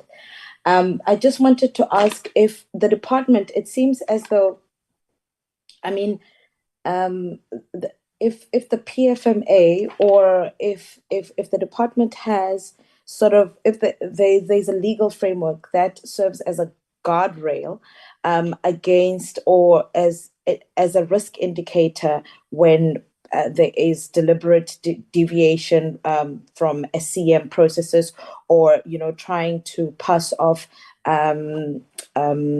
things as urgent, even though appointments, even though the project is not urgent, just so that there could be corruption that goes on there. I wonder if the department has internal guardrails or risk indicators that sets it off to say, hey, this is what's happening in this department during the process. Chair, I think my thinking is all over the place, but if you could just bear with me. I'd also think that, us blacklisting companies is not enough, Chair, because we have people directors actually starting up different companies here and there, and working with different departments. You'll have Edwin Sodi working in Zanin, and the next project is Reval, and the next one is Asbestos. We're using different companies and not just one company. So it's not enough that we are just blacklisting companies. It also needs to go on to directors to ensure that those individuals, whichever companies they start up again with the CIPC, they're able to do business with government. Also, with one of the recommendations, I did not see this, but regular lifestyle audits to officials who are working within the SCM department. I think that is imperative and very important. That flags the people that should be investigated, and it does so in a timeous manner.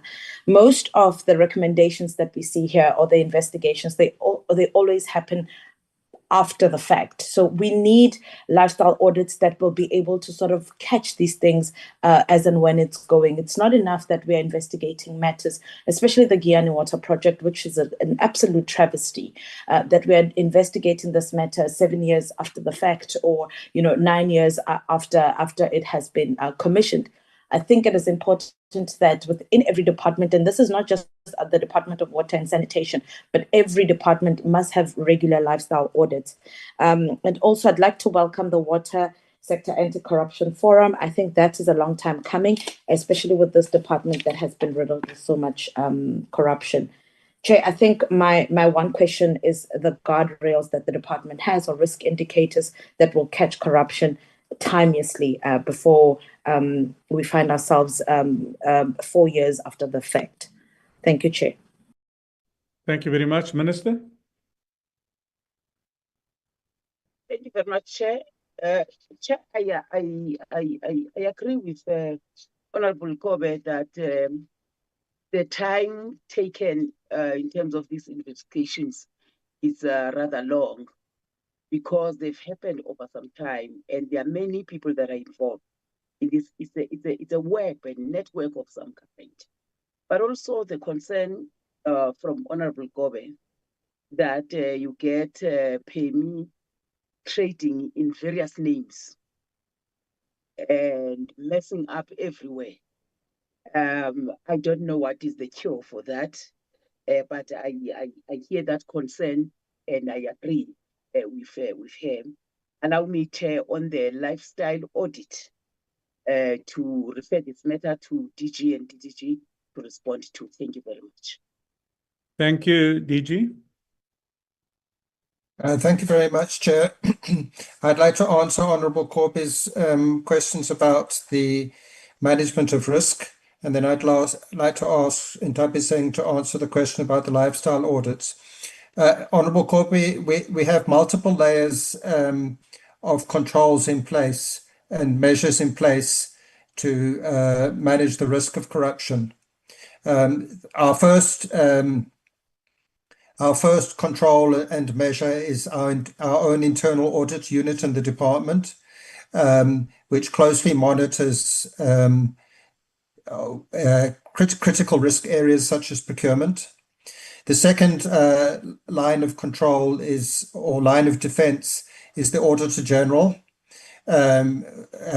which also focuses particularly on procurement. It tends to pick up things after the event, like you were saying, but it's still extremely useful in terms of particularly identifying where controls are lacking. And occasionally they do also pick up with their audits things that are happening in real time, not just things that have happened in the past.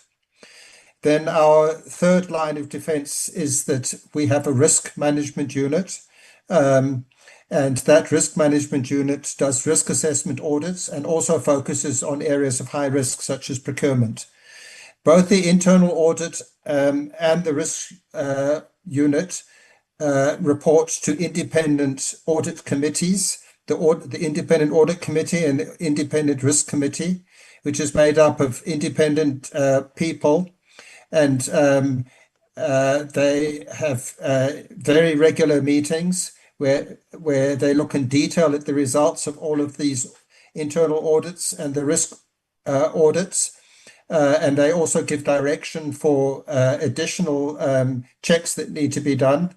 And if they also pick up anything, they can also they also have a relationship with the Office of the Auditor General, and if they pick up anything untoward, they can also quickly refer it to the Office of the Auditor General, or indeed to any of the other agencies, including the SIU. And then finally, Honourable Corby, we do also have an anti-corruption hotline in the department. And our policy with our anti-corruption hotline is that we respect the rights of whistleblowers.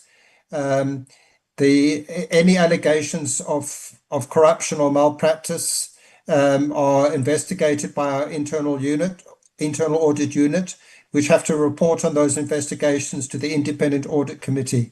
So that's also another important line of defense, because officials who detect things that are being done wrongly or think things have been done wrongly are free to refer that to the anti-corruption hotline or to internal audit directly. And my position as Auditor General is that I fully support our internal audit unit to investigate all of those allegations without fear or favour, and where they find evidence of wrongdoing, I fully support them in investigating further and then making recommendations for corrective actions, disciplinary actions, or criminal action. Intabi Singh?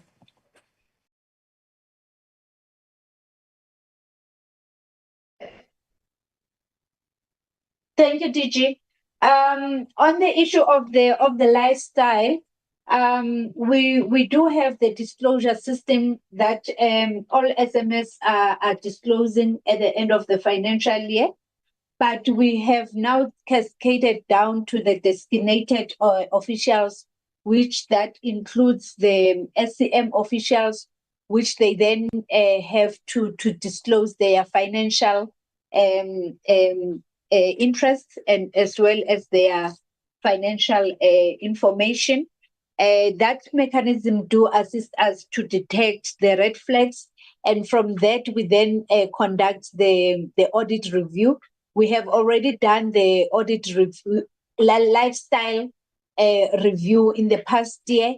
We are now applying to do for the lifestyle audit in details from all the red flags that has been identified. Thank you, Chair. Thank you very much. Advocate Motibi, do you want to add something? No, thank you. Thank you. I think they've really answered it well. And thank you for really the opportunity. I'd like to just, add on and really take the point raised by Honorable Moore. And we appreciate his observation that while it is getting better, we have a long way to go.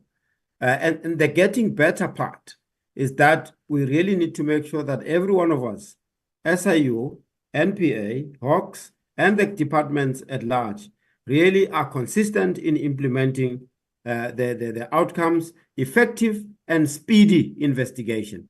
We take that point. We have recognized that almost, 8-9 years ago, that, we don't want to suffer a reputational risk by taking long to investigate. Since then, we have seen, give or take, about average 80% improvement. And we have seen now that the public now have seen it, and the rate of reporting has increased to almost about 60%.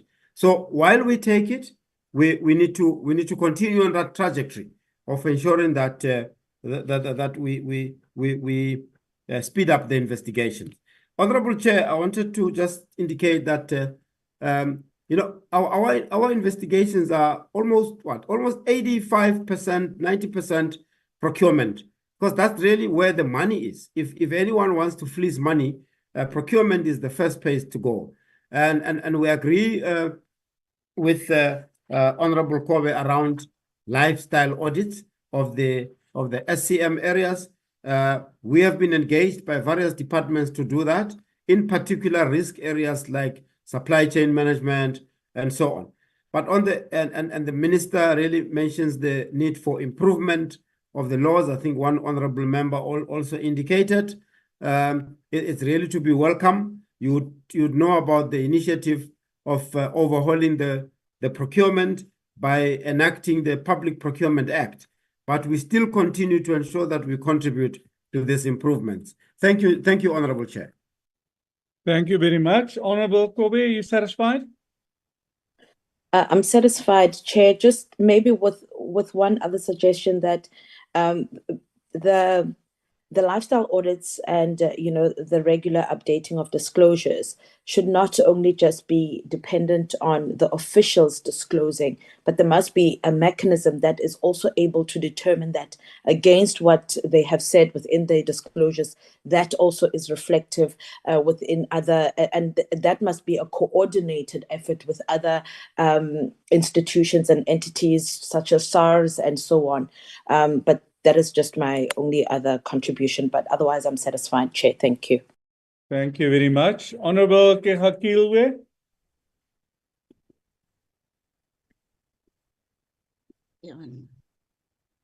Thank you, Chair, and good afternoon, honorable members, Minister, officials from the SIU, DG.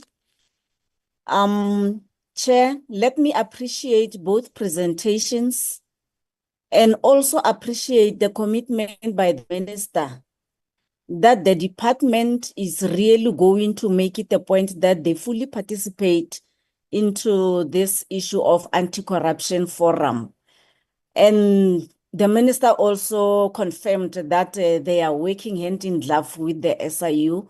That is much appreciated, Minister. And by so doing, I think it's going to assist the department and the country to resolve our problem of water and sanitation. And then let me go to the questions, Chair. I've learned, now I'm going to take 3.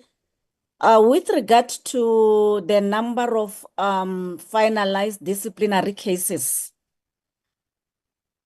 looking at the presentation for 2024-2025, only 18 cases were finalized and 115 outstanding. So my question with regard to this is, does the department have a plan to fast-track the finalization of the cases? And what plan does the department also have with regard to delaying the cases? Because some of the cases were withdrawn due to they were reported late. And then on the presentation by the SIU, on page 38, CIDB received a letter on the 17th of July 2019, and they confirmed that they received a letter and they are committed to conduct an inquiry as to Ascol construction. But up to date, there is nothing in the report indicating what was the finding of the CIDB. So my question is, did CIU follow up with the CIDB as to what is the cause of the delay? And Chair, I think this matter must be attended to as soon as possible. And then the last question, Chair, with regard to water on leaks. For example, there was an approved budget of 2.2 million, but 4.7 billion, 2.2 billion was approved and 4.7 was paid out. Did the SIU investigate as to where did additional fund come from or where was it sourced from? Thank you, Chair. Thank you very much, Minister. I think there's one question and then 2 questions for the SIU. Chair, DG and DDG, because it is about the delays of DC cases and the plan for fast tracking. DG and DDG Fundakubi.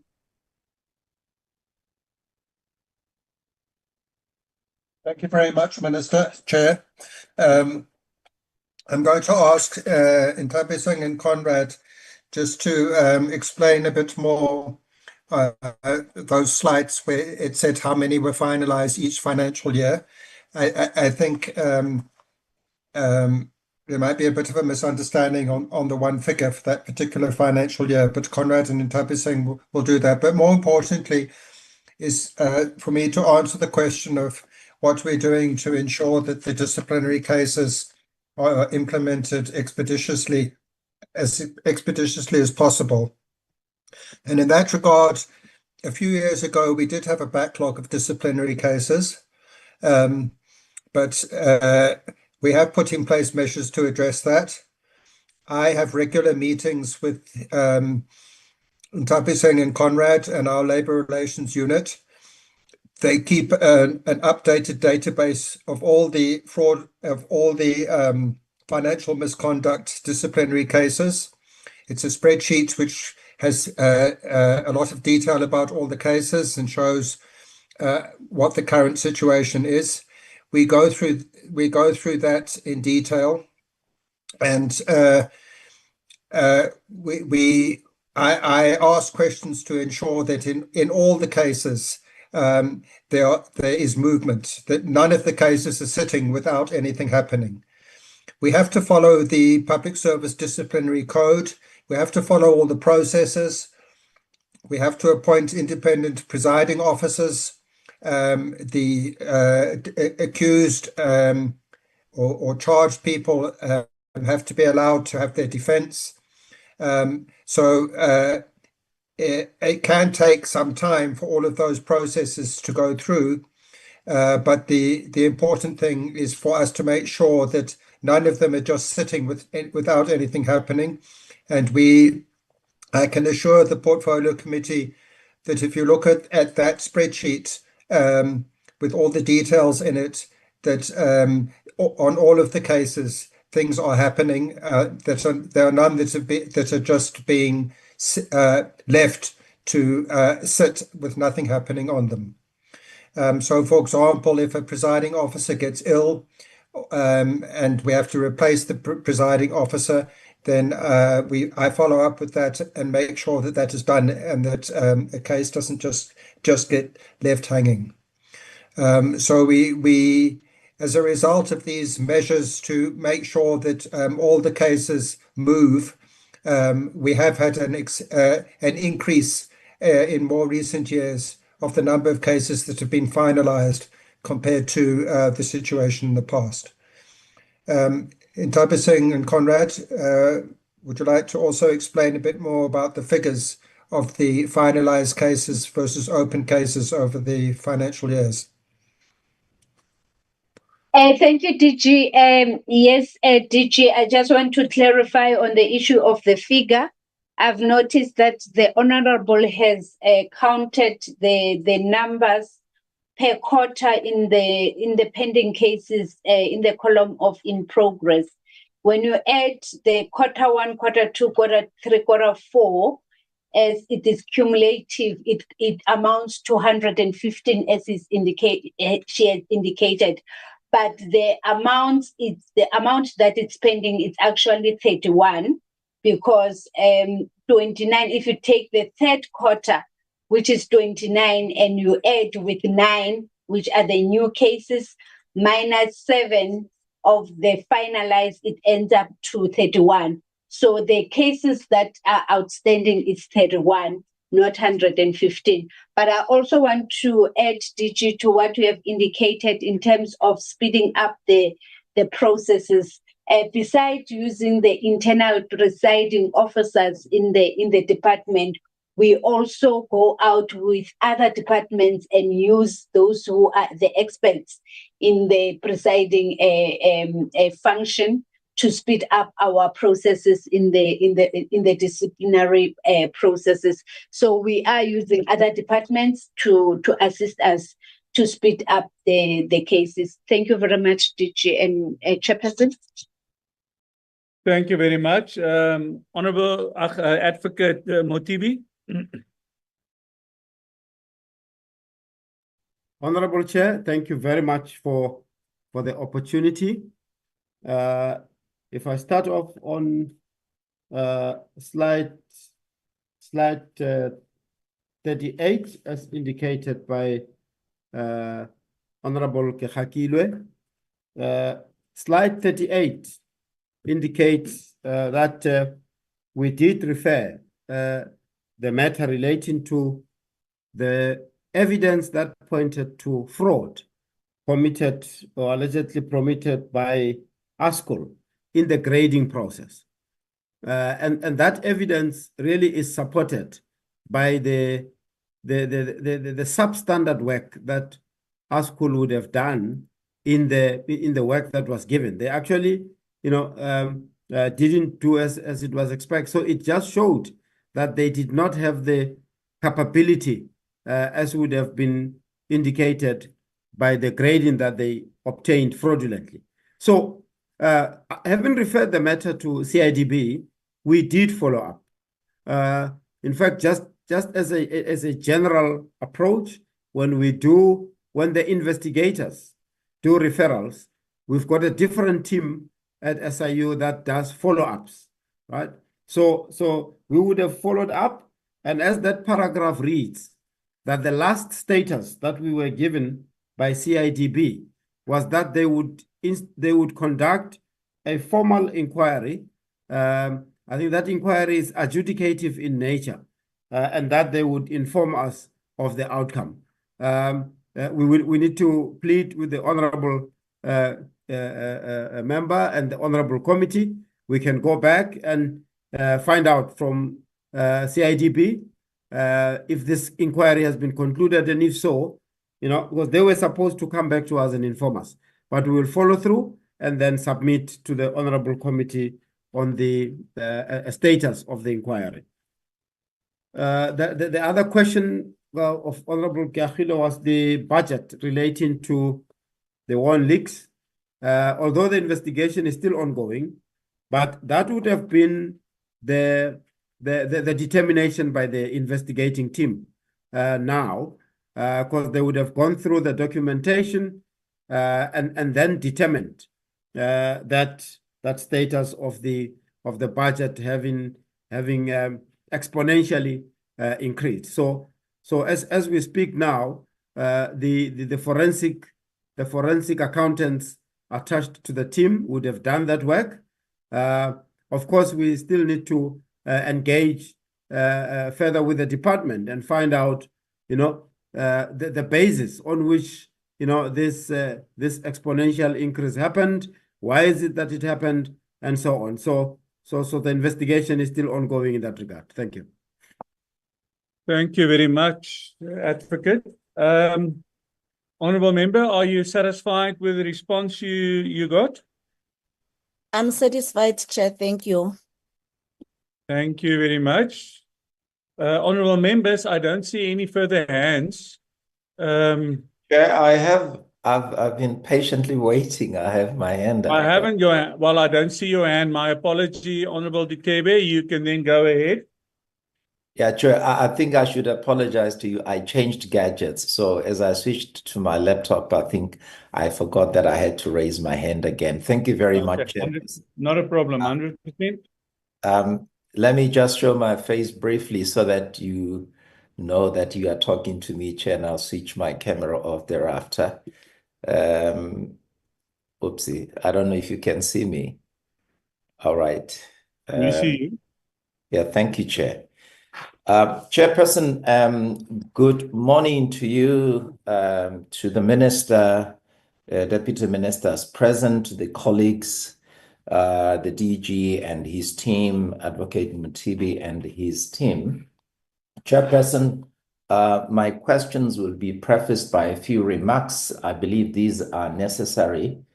And I'd like to start off, Chairperson, by basically congratulating Advocate Mutibi on behalf of the SIU and indeed our country for being appointed to a one-year term to head the Association of Heads of Anti-Corruption Agencies in Commonwealth Africa.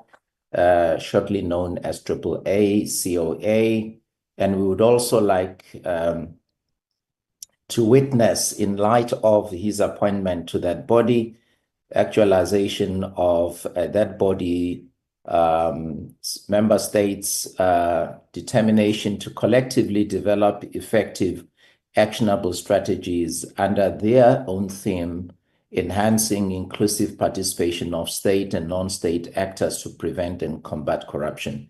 But Chairperson, it would be remiss of me in the context of my own province if I were to not congratulate the SIU for successfully securing an order to recover 532 million rand from One Stop Emergency Med, a company that was involved in the Free State providing ambulance services. Indeed, although this is not related to our discussion today, but something broadly that is part and parcel of the milestones and exploits of the SIU. And perhaps, Chairperson, it is in that context apposite to recall what former Deputy Chief Justice Moseneke said in the Hugh Glenister case, in a case obviously linked to the leader of the party of Honorable Reddy.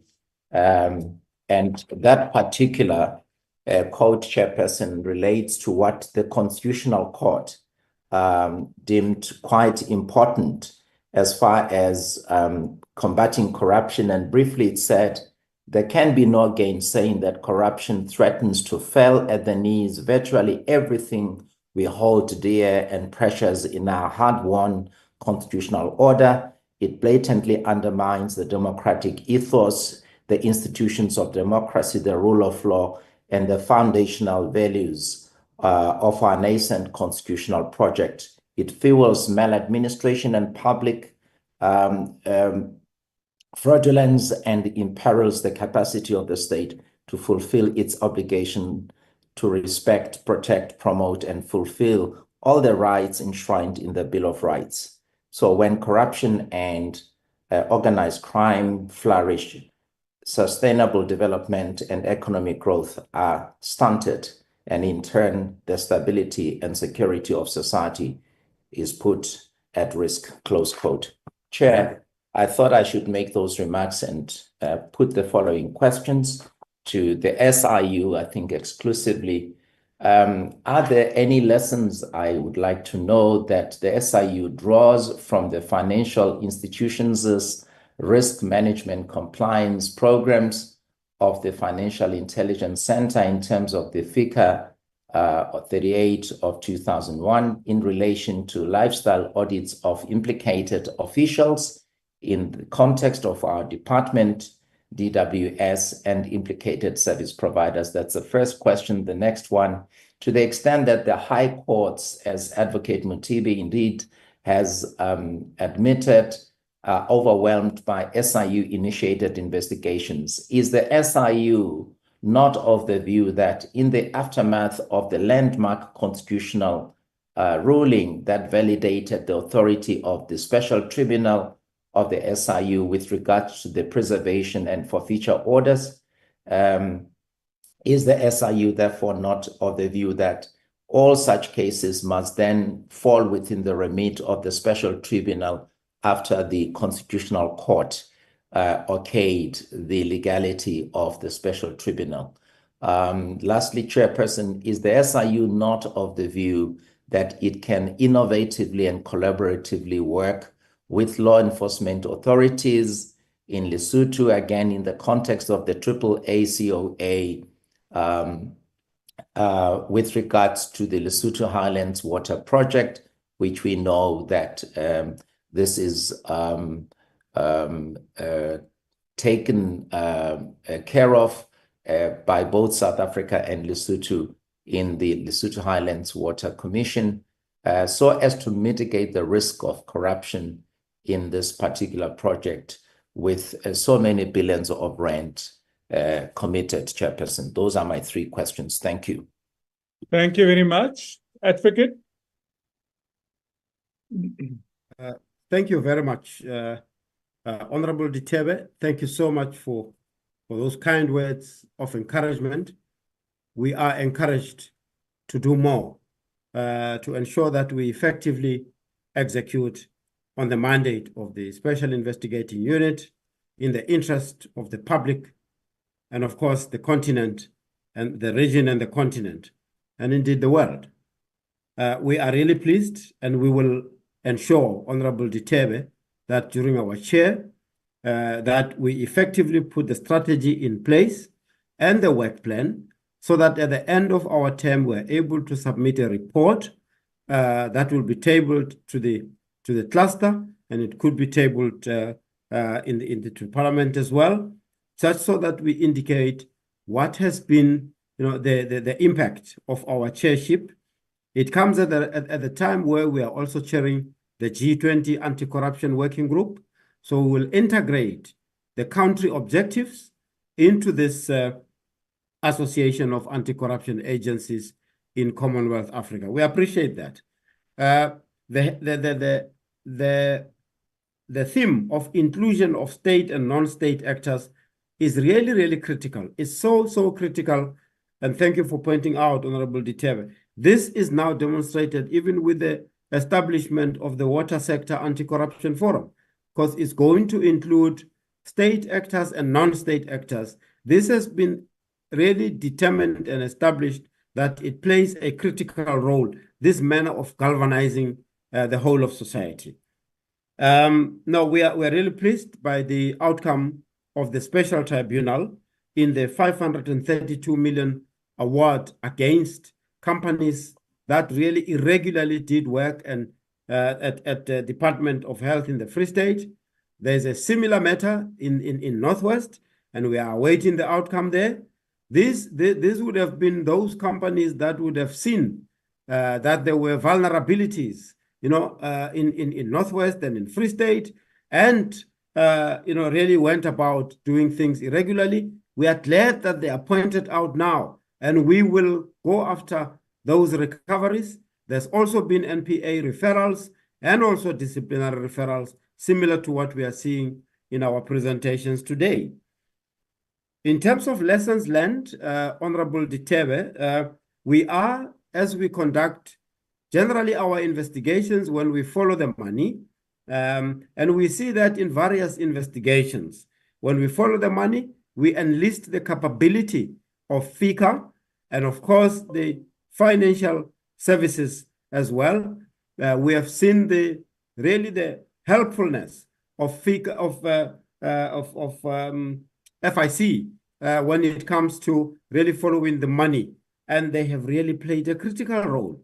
We are pleased that we continue to engage with them. As I said, generally on our investigations when we follow the money, but we also do that when we conduct lifestyle audits, because as you would correctly know that they've got access to the financial services and, of course, the flow of funds. We do enlist their services. That has really proved to be worthwhile. In terms of the high courts, yes, indeed. The high courts are so overwhelmed, and we still do have matters dating before 2019 that are in the high courts.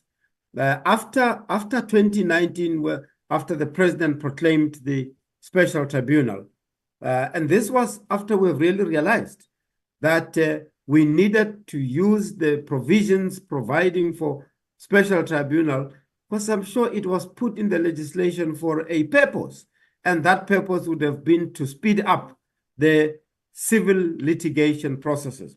We have seen it. It's there for everyone to see. We've seen the increase in the recoveries.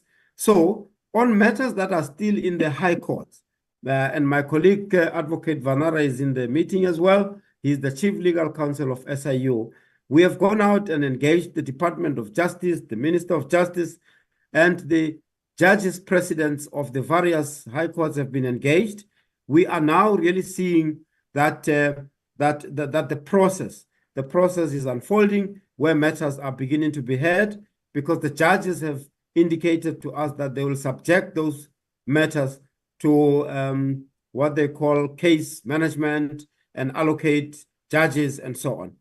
But as we speak today, all the matters that emanate from our investigation, we then, where we need to institute civil proceedings, Honorable Diteve, we take them now to the special tribunal since 2019. And we were pleased by the outcome of the Constitutional Court, because all these people that we are litigating against in the special tribunal, they probably would have seen that we are getting quick action, we are getting quick results that are really hurting where it hurts most and recovering the monies and the assets.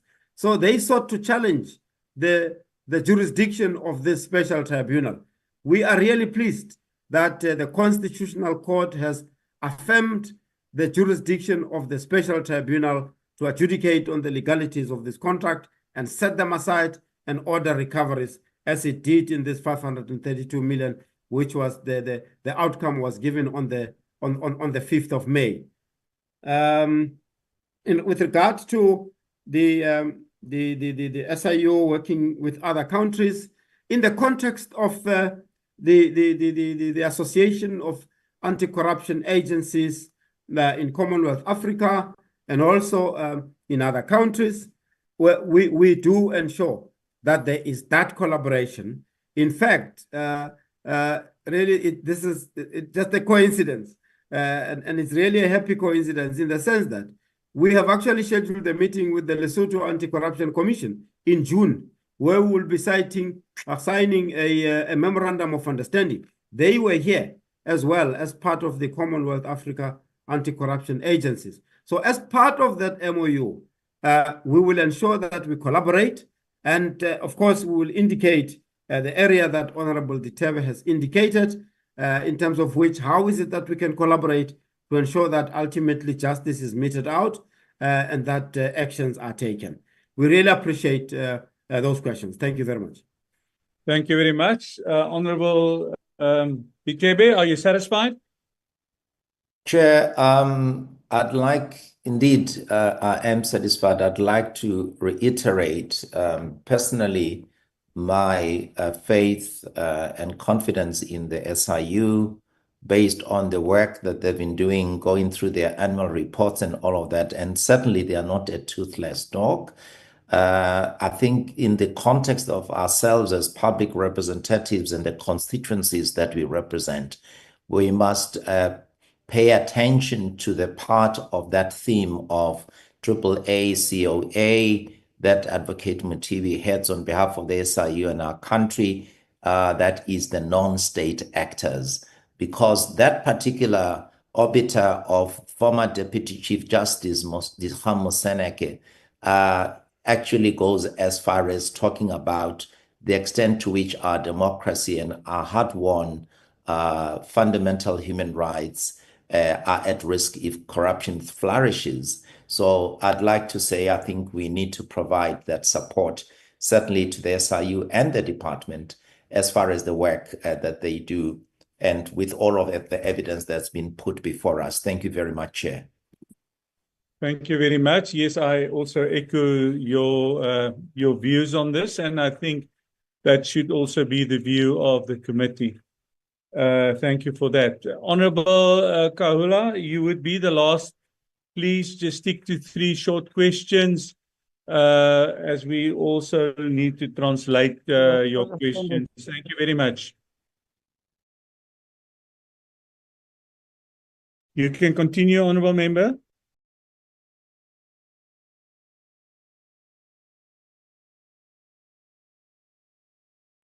Honorable Kahula, you can continue. Mark Kahula, you can continue.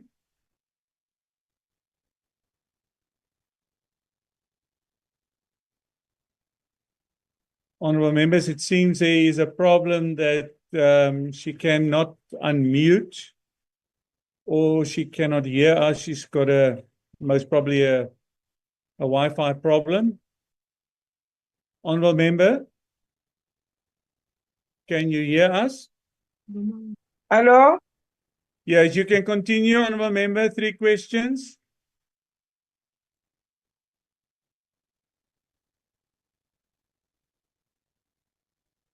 Honorable Makula, you can continue.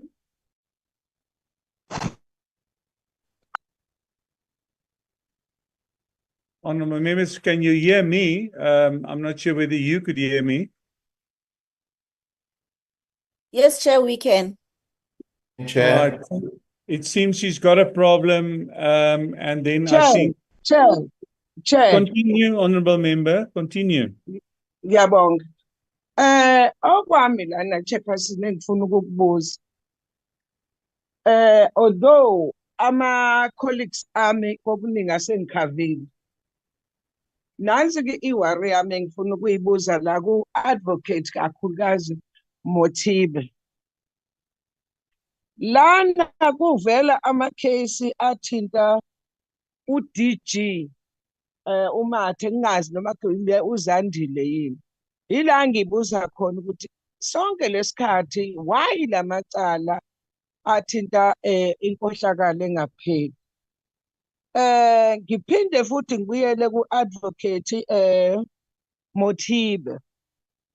Lana kunodaba lana labantu olwaluthinta abantu ababesuswe kwinandoni dam ababegcine bengazange bakhokhelwe imali zabo, kodwa nalapho kwakunenkomba-nkombane. Omunye ethi uminister wayethi angithathe imali nginikeze omunye. Ngifuna ukwazi ukuthi amakhesi anjalo kulabantu ababesuswa ey'ndaweni zabo like iNanda Dam, Hezemia Dam, bambelwa amathuna abo, bangakwazi ukuthi bakhokheleke even now. Uthini ngalonto ngoba ekugcineni umnyango wazikhipha imali zokuthi bakhokhelwe. Bese ngibuyela kulena-ke yokuthi kuyavela lana i-corruption ukuthi kulokhu khulunywa ngamaphampu, amaphampu asuke efile njengoba kuye kuthiwa abantu amanzi abakwazi ukwathola ngoba amaphampu afana adonsa amanzi afile. Lana kuyavela kuyacaca ukuthi i-corruption. Yinini la sobona khona beboshwa like eThekwini, koLembeni, koMkhanyakude nakhona koGiyani kunenkinga efanayo. Ngoba lento nami angi-understand ukuthi why ukuthi isigebengu sibe kwaziwa singaphakathi siyantshontsha kodwa kuthiwa kuzothatha imali yaso. Ngoba phela sifuna sibabone beboshwa. Sengigcina ngelokhuza inhlonipho yakho. Lana sinenkinga yabantu ababizwa ngama-mafia, laba kuthiwa amadela ngokubona. Njengoba engekho nje amazi la eThekwini. Yinini lana i-NIU okumphathi wayo uMothibe esiyobona khona engenelela enza sure ukuthi ubopha bona lezi manager kamasipala, ngoba laba bantu ababizwa ngokuthi bawomadela ngokubona ama-mafia lawa bahlukumeza abantu all over ama-project ka-government bayabazi, ngeke bangene ngale bakwazi ukuthi kube yibona abayi-approvelayo. Yezinye imibuzo engifuna ukuyibuza noma-ke Chair senungithathe late. Amanzi kuyimanje thina lana asinawo kodwa advocate ukhona. Ngiyayazi futhi inkinga ikhona. Why ningasumi uyayibona ilokhuza ama-strati abantu bangishaya amamashi kwenzeka yonke into. Yikuphi la usokubona usondela khona beboshwa labo masipala even labantu impela imanager ephakathi ngoba kusho ukuthi isebenzisana nazi igebengu. Ngiyabonga. Thank you very much. Can we get that quickly translated?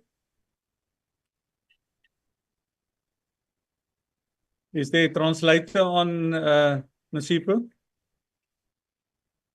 Yes, Chairperson, there is a translator on the platform. Can the translator then just quickly translate so that we can finalize these questions and conclude our meeting? Thank you.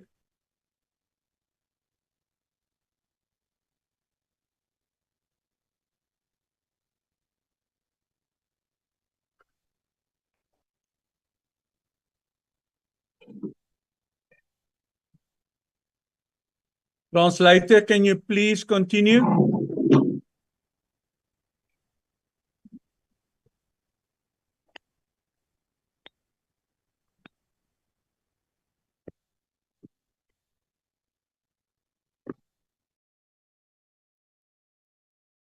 Maybe I can ask, assume there's a problem. Advocate, did you get the gist of the question, you and the minister, and maybe then could answer on that?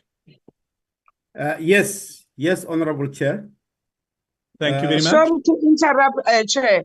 Honorable Minister, she understand my language. No, it seems the advocate as well. Thank you. Continue. No, thank you, Honorable Chair. Honorable Kaula, We thank you for the question. DDG Mate. The DDG Mate. We found evidence pointing to wrongdoing on her part. Am I giving the translator? I thought he was translating. No, you can continue. She understands English. Okay. It's fine.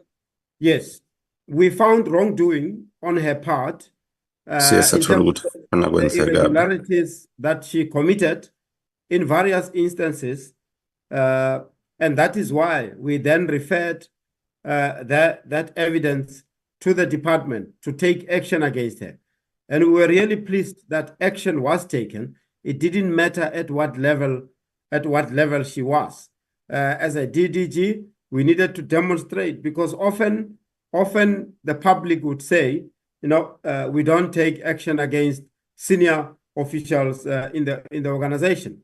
So we were pleased to see that an action was taken against her, and in fact she tried to challenge some of the actions, including the freezing of her pension. Her pension was freezed, and is quite significant, Honorable Kaula. That pension ultimately will be forfeited to the state. Now, with regard to the Nandoni Dam and people not being removed, Honorable Chair, would really plead that if we can get more information on that, and in fact we could directly interact with Chair. Yeah. Let me. Honorable member. Not in remove. Honorable member, my apologies. Remove. Yeah. Honorable member, can we forward that to the advocate in writing, please, because he won't have the answer on that now. That's so right. if you can send that to Nosipo, then we can forward that to them to answer that question. No, thank you, Honorable Chair, and we'll really do our best that we assist Honorable Kaule on that one. With regards to some of the areas that she mentioned, eThekwini, Kanyagude, including eGiyani, that action needs to be taken, and that people really need to be. I think she was more on the prosecution side. That we continue to support the NPA, in particular our referrals at Giyani, at eThekwini and in Kanyagude. Will possibly still need to check if there were any referrals that we made in the context of the water sector, Honorable Chair. So we will continue, Honorable Kaule, to really support the NPA to make sure that they bring out prosecution based on the evidence that we have referred to them. With regard to the mafia, and we know that this really has been afflicting various sectors in our country, infrastructure, and all other areas. Now, there is a specialized focus on the SAPS side to ensure that they deal with mafia. I'm sure the Honorable Committee could get an update from the police on that regard, but I need to just say, we are part of the JCPS, which is the Justice, Crime Prevention and Security Cluster. We know that allegations have been raised and matters have been addressed as part of the Water Sector Anti-Corruption Forum. This part will also be sort of mentioned because we have received already indications that it will be raised, and we will then enlist the specialized area at the SAPS to ensure that the communities under this forum can work closely with the police and point out where the mafias are and ensure that there's action taken. Honorable Chair, this subject really worries all of us, because it does really interfere with service delivery in various aspects. Thank you. Thank you very much. Minister, would you like to add something on that? Yes, please, Chair. Thank you very much. Asibonge Makaula. Mamkaula, le ndaba yobugebengu sivumelana nani nikomiti ukuthi abajeziswe labo bafunyanwa benze ubugebengu. Noba ama officials of department, noba amakhampu abakopolotsheni abasebenza kuleyo mkhakha wamanzi, sithi bonke mabe kuthola ukuthi kukho ubugebengu ababenzile baboshwa. Ama-case or amacala aphandwayo u-SIU, amanye ayaphandwa yi-department. Sithi kuthatha isikhathi eside ngoba uthi mawubhekele duze lokhu uthola ukuthi akusumuntu oyedwa, baningi. Namhlanje uPhemi Construction, kusasa uMajodina Construction, kusasa kunye uDJ Phemza Construction, kanti udila nesigebengu esodwa. Yikho lokho ngithe mabe ngiphendula umbuzo ka Honorable uRadi no Honorable Umo ukuthi imithetho esinayo sithi mase sisebenzisa sibone lapho ukuthi kukhona okushodayo kule mithetho.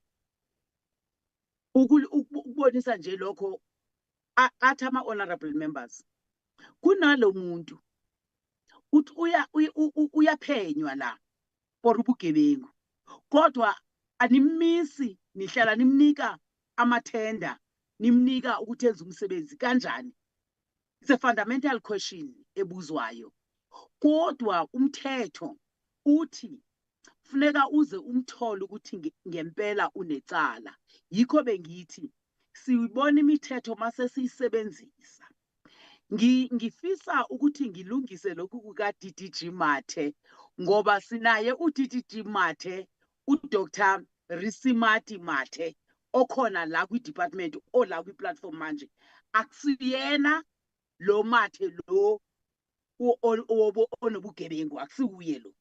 Omunye lo uDDG uDr. Mathe, loya waye uformer DDG S Mathe, owesifazana. Uye lo befuna ukuthola imali zakhe zopension.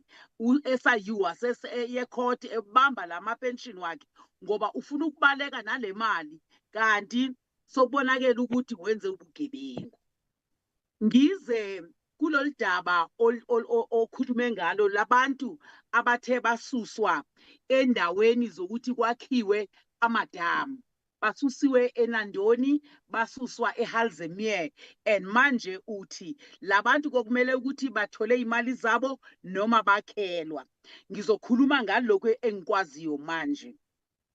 Ngo-October 2024 ngihambe ngaya lapha eHalzemere.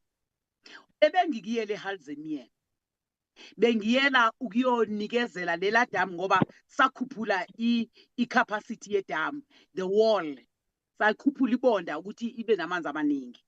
Abantu ama-families awu-19 ayesusiwe lapha, asuswa ngaleso sikhathi 6 years ago. That was in 2024 mayibengiye lapha. Ngalelanga ngilapha bafika abantu bathi soloko sasuswa 6 years ago, minyaka eyisithupha, soloko sahlala kuma-park homes, asikaze sakhelwe lezi ndlu sasithenjiswe ngazo. That kwakungo-October. Ngathi kubona ngizobuya ngoDisemba, and ukusukela ngo-October uyosho ngoDisemba ngizohlala kwi-department, ngihlale kuso-contract ukuthi azibe khona izindlu esiqala ukuzinikezela ngoDisemba. Ngabiza uso-contract, wathi uso-contract la beqale ukwenza umsebenzi wokwakha izindlu, kuye kwatholakala ukuthi umhlaba wakhona uyamuva. Kwafuneka ukuthi bayishiye le ndawo bayoqala enye indawo. kwasho kwaba nama-delays. Ngithi-ke ama-delays abe isikhathi eside kakhulu. U-6 because labantu bebetshela ukuthi bazohlala kwi-park home iy'nyanga eziyisithupha kuphela. Ngathi-ke ku-contractor akasheshise, mina ngizohlala kuye ne-department. Ngempela, in December ngiyile lapha nganikezela izindlu eziwu-3. NgoMarch ngiyile lapha nganikezela izindlu I think is about 7. Ngo-April ngiyile lapha indlu eyi-1 is 1.3 million. Inama built-in cupboards, yama-compensation houses, izindlu zokubuyisela labo bathi basuswe emadamini. Manje siye sadilewa yimvula njengoba wazi ukuthi esifundazweni saKwaZulu Natal izulu line kakhulu ukusuka ngoJanuary. Siselelwe izindlu eziwu-3 ukuthi sizinikezele manje sezakhiwe sezirufishiwe ziqedi kushoda nje ukuthi baxhume amapipe wamanzi namapipe kagesi. Ngisebenza ke nomasipala weTheku ukuthi bazobafakela ugesi. Abanye laba bebangene kulo last year bona bangene sokunogesi namanzi. But manje kuthe maqedwa lezindlu kwafika igila mkhuba zakhipha ama-tiles kulezindlu seziqediwe. So ngasengicela ukuthi abantu abangene noma umasipala ngekawaxhuma amanzi nogesi abangene bahlale ezindlini zabo babe sebezigada ngoba mabengangeni kuzo fika lapha kutshontshwe izinto esesizifake lapha ezindlini. And umphakathi wathi ngempela nabacela ukungena sabanikezela izindlu siqediwe sishoda nje ukuthi umasipala axhume amanzi nogesi. Uthe umasipala ke uzokwenza asimnike inyanga zibe 2 uzokwenza lokho. Makuza kwizindlu la kwasuswa abantu eNandoni, njengoba sengila ngina 10 months la kwi-department sengiye ngasayina imali yokubhadala ama-claimant. Mangaba kuthiwa kukhona imali eke yaphuma phambilini yaze yangafiki kuma-claimant, cha anginalo ulwazi lwalokho and angeke ngikuphikise ngithi akusiyiqiniso angazi. But mangaba kukhona lokho uma akanakho ngingakujabulela nami kwenzela ukuthi sibone ukuthi kuhambe kwaphelaphi. Mangaba sisuse abantu endaweni sibacelile basuka ngoba senza i-development kufanele ukuthi siyiqedelele leyo nto. Sengithe lapha la kwi-department kufuneka manje sivumelane nabantu ukuthi sibanikeze imali bazakhele lezi ndlu bazifunayo, ngoba uyothola ukuthi ngisuswe emakhaya ngino round wami and lo round wami ngenzela kuwo amasiko, ngibika kuwo izinto zekhaya. And thina sesakha isilungu sakha indlu nje engenayo uround. So sivumelene ukuthi indlela esheshayo ukuthi mase i-assessiwe claim kwathiwa umuntu uzothola imiliyoni akanikeza imiliyoni yakhe ukuthi wakha la noma uyozithengela izindlu edrobheni nobuyaphi akuphume kuye. So mangaba kusekhona ezinye salele umama unayo i-information sizokuthakazelela lokho and sizosebenza ngakho. Ngiyabonga. Thank you very much, Minister. Honorable Makula, would you forward us, please, that question so that we could forward that thing to the SIU? Thank you very much, Chair. Okay, are you And satisfied with the response? akhiwa lapha angabi nawo nhlobo amanzi eNandoni nje kudlaliwe ngawe Giyani. But thank you very much, Minister, and I know ukuthi vele wena lezi zinto engikhuluma ngazo ezinye awuzazi. Ngibonge nomsebenzi osuwenzile and ngibonge ne-SAU umsebenzi wayo, kodwa nje ayibopha abantu ingabafriziseli imali kuphela, ababoshwe igilamkhuba zibonwe kuze kungaphindi kwanti nalezi ezizobe sesiya kwenye indawo singasenza ukwazi ukuphuma futhi siyoqala enye project ngelinye igama. Ngiyabonga. Thank you very much. Thank you very much. Colleagues, Minister, Advocate and officials, Thank you very much for a very constructive meeting today. I think it's very much important for us to as Honorable Moore requested, that we on a regular basis get updates on corruption and money that's been squandered and returned back to the department. I want to thank the SIU for their work done as previously done by Honorable Ditebe. Thank you very much for persisting in getting money back and stop corruption within the department and other departments as well. But thank you very much for this meeting. I would then request that we conclude this meeting, and I adjourn this meeting now. Thank you very much. Thank you. And all honorable members. Thank you. Thank you, Minister. Thank you. Thanks, Chair Pat.